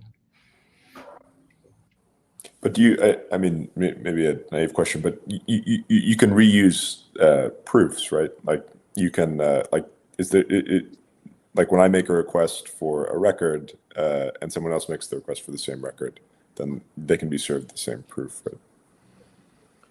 If you're verifying the same data field from the same record, then you can do so. For example, my TXT record had a data. So if someone is verifying that this data matches this, then it could be cached and all. But for example, if someone checks if the signature is expired or not, a completely different path of proving, then we have to reconstruct the proof again. Mm-hmm. Yeah, it makes sense. All right, we are at time. So I want to thank Vedant for that demo and answering those questions. And with this, we are ready for our last and final ZK demo. And then the hard job is that we need to know the scores as soon as we can because we got to keep the live stream running, and I would have to stall a lot more than I'm planning on. So with that, let's go into the last demo, and that is Project ZK Sampler. Let's get right Hello to it. everyone, I am Chaitanya and I'm present with ZK Sampler, a verifiable audio sampling interface powered by zero knowledge. So sampling is just reinterpretation of existing media and it has been part of music for decades now. Even the latest hits are using sampling in one way or another. But sampling really has an issue. There are often lawsuits and there are often problems around usage of samples and the frameworks around it, and sampling today is broken. Why so? It is impossible to verify the authenticity of audio samples against original sources. There are no cryptographic ways to verify the transformation of the samples have taken place in ways that are compliant with the policies of the agreement of sample, the legal ambiguity, and the manual processes of verification of samples, which are costly and even expose artists' creative processes. ZK Sampler solves all these problems as it provides zero-knowledge proof powered by succinct SP1 ZKVM and provides authenticity for the sounds, the source sound. Ideally, this would be provided by the sample providers or the origin of the sound. Even instrument these days provide these, but we have added this to the demo just to show how easy it is. It provides compliance using zero knowledge proofs and it promotes creative privacy, allowing artists to keep their secret sauce to themselves. So how it actually works is by we take hash of the actual audio and then we cryptographically sign it. This also creates a chain of transformation and then the producer edits the audio as they like. So the backend logic that runs in the circuit is also compiled to WASM so that the front end and the backend integrations match one to one. And then we generate ZK proofs for it, which can be verified on chain. So let us move on to the demo. Let us create some magic. I'm going to upload an audio sample that I have. It's a small guitar. Using this to make sure the ZK proof goes on quickly so we can sign it or we can edit anonymously. I'm going to sign it. It just adds an additional field on top. This is the hex of the audio itself. That field is verified, the transformation is verified, and by whom. So let's just reverse this. And we can download a sample now and we can generate the proof. So let us wait while the proof is being generated. Okay, so we have finally got the proofs. Let's verify them. All right, let's verify our proofs. So as we can see, we've got our successful verification return. This was the signer key, this was the transformed hash, the original hash, the transaction. The integration for ZK Sampler today is pretty easy to do. We can integrate ZK Sampler with existing sampling giants like Splice, Cymedix, and others very easily, and plugins can be made to ensure DAW integration. One key feature that stands out that we can use ZK Sampler to embed the cryptographic proof in inaudible frequencies themselves so that we are not adding new fields or reinventing the paradigms or standards for audio verification, but add the cryptographic signature to the audio itself. So this also opens doors to a lot of new implementations with audio and blockchain, new forms of NFTs that are verifiable for samples and so on and so forth. So I hope you liked it and I hope you have a great day. Thank you. All right, let's go into Q&A. So is the inaudible frequency proof? Was that implemented, or is that like a future direction? So it can be implemented since we are directly working with the output. We are giving the output, so it can be implemented easily because we have the proof generated. We are generating an audio, but the only thing is that it was not implemented yet because the proof generation process is quite long since we're working with audio streams, and we wanted to give an instant output. As you saw in the download, that is just a WASM compilation running in browser. So if you do not want direct like samples as soon as you press the button, that is easily implementable right now. Yeah, that's cool. And how long was proof generation in the current demo? So it's right now there are 3 transformations that we can do. It is pitch change, reverse of audio, and stretch. So stretch is the most extensive one. It is almost like upsampling because sometimes audio does not have enough data and we want to stretch it to like twice the time. And doing that is a lot of process. So that is why I did the reverse in the demo. It is the easiest. It is essentially just reversing the audio stream, the array, and for 1 second of sample clip, it takes around 8 to 10 minutes right now to reverse 1 second of clip. But again, it was running locally on my system, so it can be further reduced if we use a proven network or if I have a better hardware. In your demo, I noticed you had to sign something. What were you exactly signing? So the sign is not a transaction or anything.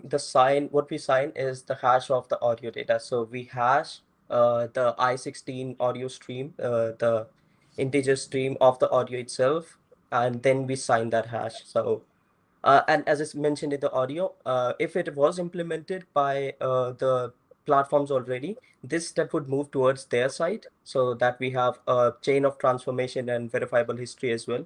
So I guess why do you have to sign it? Like, isn't the hash enough?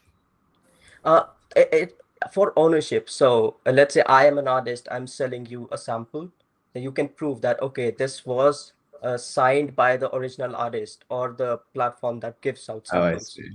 Okay, got it. For licensing or something. Does the proving time like increase proportionally? I assume it increases proportionally with the playback rate and sort of the quality. Yeah.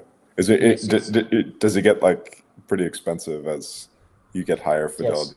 Yes. Okay. So the audio right now is mono I16 channel. That is the standard that we are doing right now. So no stereos, no high bit rate than that, no 24 bits. It would be more expensive. That is all. It is doable, but I tried doing it on my laptop, and after 3 hours of like processing, I just gotta see malloc out of memory errors and whatnot. So yeah, but it is doable. It's not a technical difficulty. It's just an implementation thing. Cool. All right. Any other questions?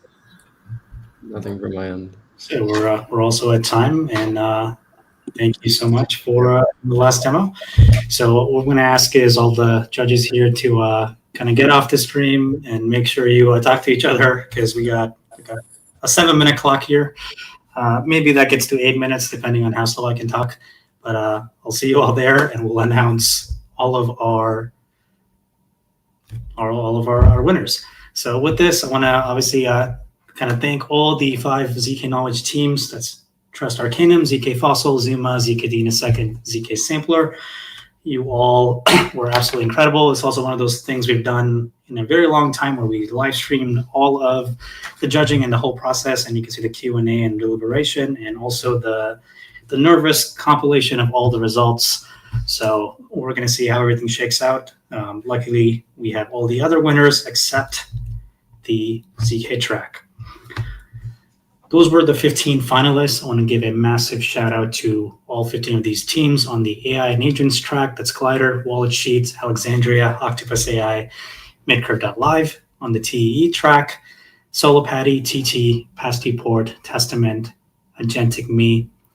And on the ZK track, we just saw the 5, Trust Arcanum, ZK Fossil, Zuma, ZK DNSSEC, and ZK Sampler. And if you are joining us a little bit later in, we got over 100, I think 112 projects here that were all built by past winners of ETH Global Hackathons or Builder Pack winners, which means they've been to multiple hackathons in person and async and have won over $1,000 in prizes altogether.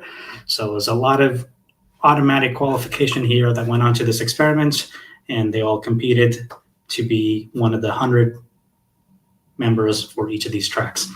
You can see all these projects here shortly on ethglobal.com/showcase. That's kind of where you get to see all the demos and also the source code. And these are all really, really amazing, incredible ideas.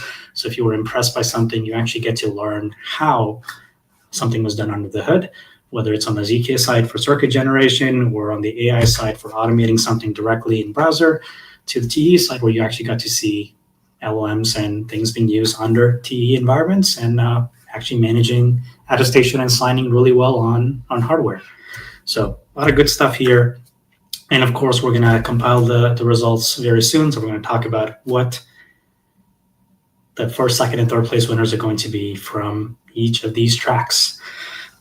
While our judges are deliberating on the first, second, third for ZK, what I want to do is I want to talk about something that we've been working on as ETH Global for the last 6 months. And that is an offering called ETH Global Plus.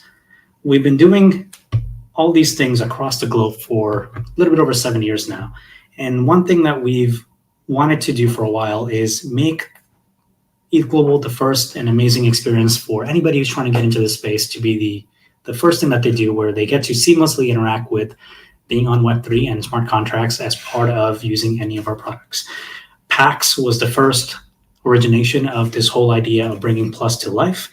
And what Plus is a basic NFT offering, and it's a custom NFT contract that lets you access and redeem things off-chain and on-chain. And for us, it serves as a membership to everything that ETH Global is offering as a set of our products and things that you get to leverage and benefit from our incredible, amazing partners that we work with across the globe. And these are all the protocols and companies you know and admire in this space. It lets you sort of automatically understand and get context and bypass anywhere from requirements to sign up to waiving of any costs. And in a gist, this is what the ETH Global Plus offering is. If you are an ETH Global Plus member, you have access to all the Pragma events that we do across the world, which means you can just show up to any of these. You don't have to think about buying a ticket for this conference. You don't have to worry about, will I be on the sign-up list? Did I miss the deadline? Anytime you verify that you are this pack holder, you get to override any of our built-in restrictions on our backend and on-chain prove that this is actually allowed, and you get to sort of be on the list. We also have things called city packs. City packs are a way for you to access what's happening with one of our in-person events, where in addition to getting access to things like Uber credits and eSIMs and overall other things that ETH Global is doing in that city for that week, you get to also take advantage of a lot of the deals that we end up getting on behalf of all of our attendees for travel, which means you get massive hotel discounts. You get to simplify understanding what you can curate around visiting in that city, whether it's a museum or some other cool experience. And the best part is that when we are doing an event, we see lots of other projects and companies do other events and do a lot of side events with us. And you get access to those guaranteed side events by just being this NFT holder, and you get to automatically be added to those lists based on the ones you want to attend. We also want to make sure that we actually are encouraging a lot of people to build and be more on chain. So we also end up sponsoring mainnet transactions and give you basically nearly unlimited transactions on 12 different L2s. So you get to bundle all of that by simply just owning this NFT. then we also have some cool stuff around getting to actually issue eSIM cards for you wherever you are in the world. So you get to international roam, Uber credits, hotel discounts for developers. You can get a 10x boost on your faucet. So you can literally get 1 ETH per day for various test nets and not have to worry about testing on prod. And we know that so many of you continue to build your projects all together every time. So we actually bundle in a lot of partnerships directly with so many protocols and developers in the space. So things like RPC credits, credits for account abstraction protocols, credits for signing with Ethereum wallets. All those things are baked in and bundled, and you get massive discounts. So you can actually go right into building your project, whether it's Web2 services or Web3, including things like AWS credits or just hosting credits in general. So this kind of bundles in everything, and the goal here is for us to keep on adding things that you need to be more successful in this global economy. And that's effectively ETH Global Plus, where it works for everybody across all countries. You don't have to worry about, will this be offered to me if I live here? We want to simplify and make that more ubiquitous and do all of that directly on chain. So you can head over to ethglobal.com/plus. You can automatically qualify to mint this, especially if you're a finalist. And all the finalists here today, the top 3 teams are going to be receiving this for free. And we kind of hope to see more and more amazing Plus members, because you also get access to international co-working space. So that's Plus. What I want to do is get ready for announcing all of our partner prize winners. We have all these amazing projects that are giving away prizes for using their protocols for the ZK AI or Agentic track. And let's start with Aleo. So for Aleo, Trust Arcanum is the best private dApp on Aleo, and you'll be receiving $1,500. And Mental Poker is the second place $1,000 winner. So congratulations to both of these teams. Arcanum is next. Wallet Sheets is the best agent using Arcanum, and you will take home $1,250. Glider is the second project for Arcanum, and you're going to be receiving $750. And Ronso is the third place $500 winner. So congratulations to all 3 of these teams who have been winning the Arcanum prize. Then we have Aztec. The best use of Noir goes to Vicinity for $1,500, and Chameleon is the second place $1,000 winner. So congratulations to these teams. Next up is Brevis. Material Proof is the best use of Brevis SDK for using ZK coprocessor or Pico, and you take home $1,500. And ZK Fossil and Moonfire are the 2 winners that are going to be receiving $500 each for being the runner-up for best use of Brevis SDK. Then we have the Coinbase developer platform. Modern IA is the best use of Agent Kit, and you receive the $1,750 grand prize. And Severa TEE is the second place $750 winner. So congratulations. On to Marlin. Solo Patty and Pastport are the 2 best uses of Marlin, and both of you are going to be splitting the $2,500. So each of you get $1,250. Then we have Nethermind, and the best vision for Agentic AI and Physical AI goes to Wallet Sheets for $2,500. Midcurve.live is the second place $1,500 winner, and Glider will be the third place $1,000 recipient. Next up is Nillion. Wallet Sheets and TE Feed are the 2 winners for Nillion, and you'll be splitting the $2,500 prize, so each of you get $1,250 each. Congratulations. Then we have Zero G, and Zero G XPT is the best project for OG Compute, and you will take home $500. And then for integrating the Zero G storage, Care AI, Model Wars, and Clampify are the 3 teams that are going to be receiving $400 each. Then we have Recall. Senfin A is the first place best use of Recall, and you'll be receiving $2,500. Glider is the second place $1,500 winner, and you'll be receiving $1,500. And the third place goes to D Statistics, and you'll be taking home $1,000. Next up is Succinct. The best use of SP1 goes to ZK Hyperliquid, and you'll be taking home $1,250. And Sovereign Ads and ZK Wormhole are the 2 teams taking home $625 each. Then we have Privy. Invictus is the best AI managed wallet, and you'll be receiving $1,500. And Vaulty is the best project for the agentic consumer category, and you'll be receiving $1,000. Then we have T1, and Dutch Cross is the best use of T1, and Black Book is the second place winner. Dutch Cross will be taking on $1,500, and Black Book will be receiving $1,000. And lastly, we have ZK Email. The best use of ZK Email goes to ZK Pay for $750, and Z Credit takes home the second prize for $250.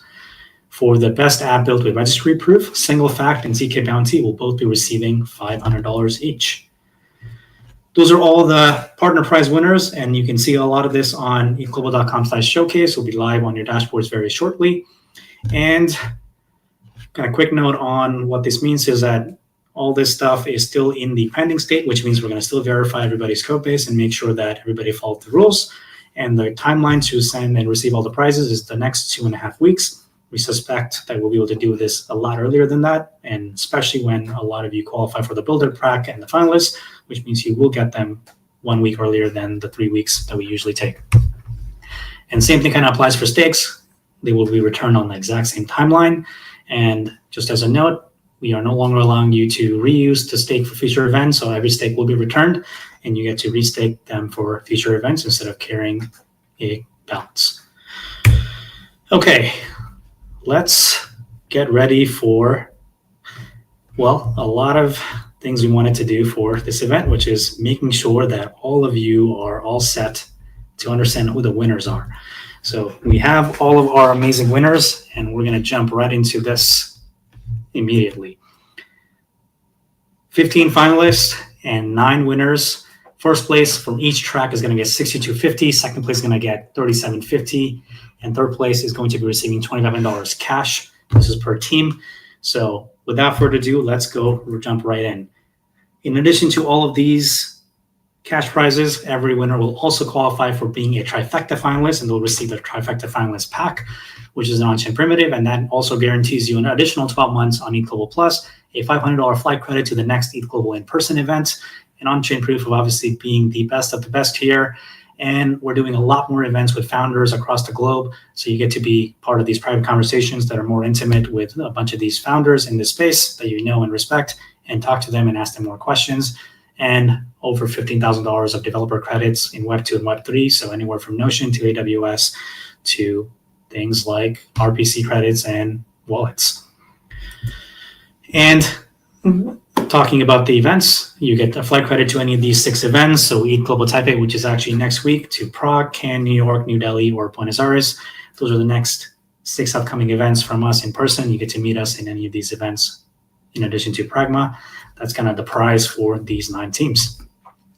15 finalists, AI and agents, TE, zero knowledge. Let's get right to it.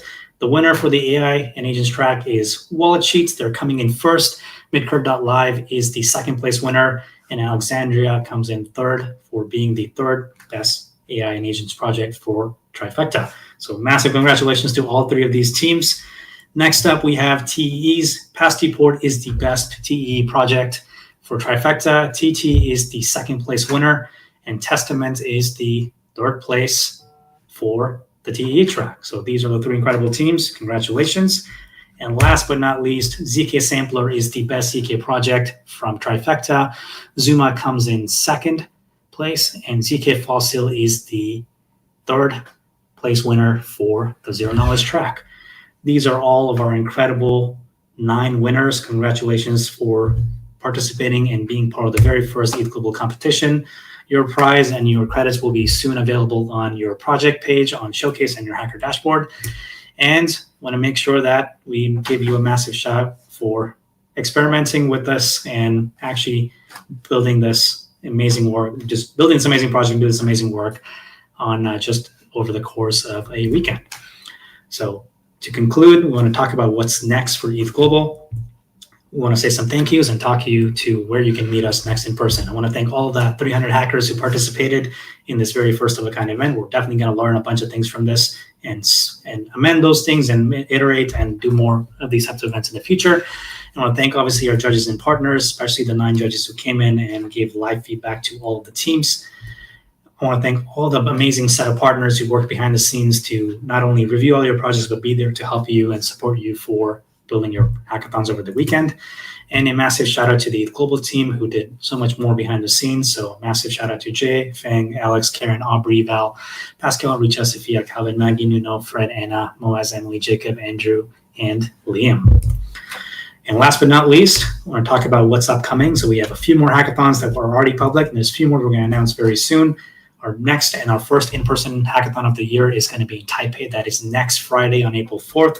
So we'll see a lot of you in Taiwan. Then we're going to Prague on May 30th. We'll see all of you there for a second in-person event.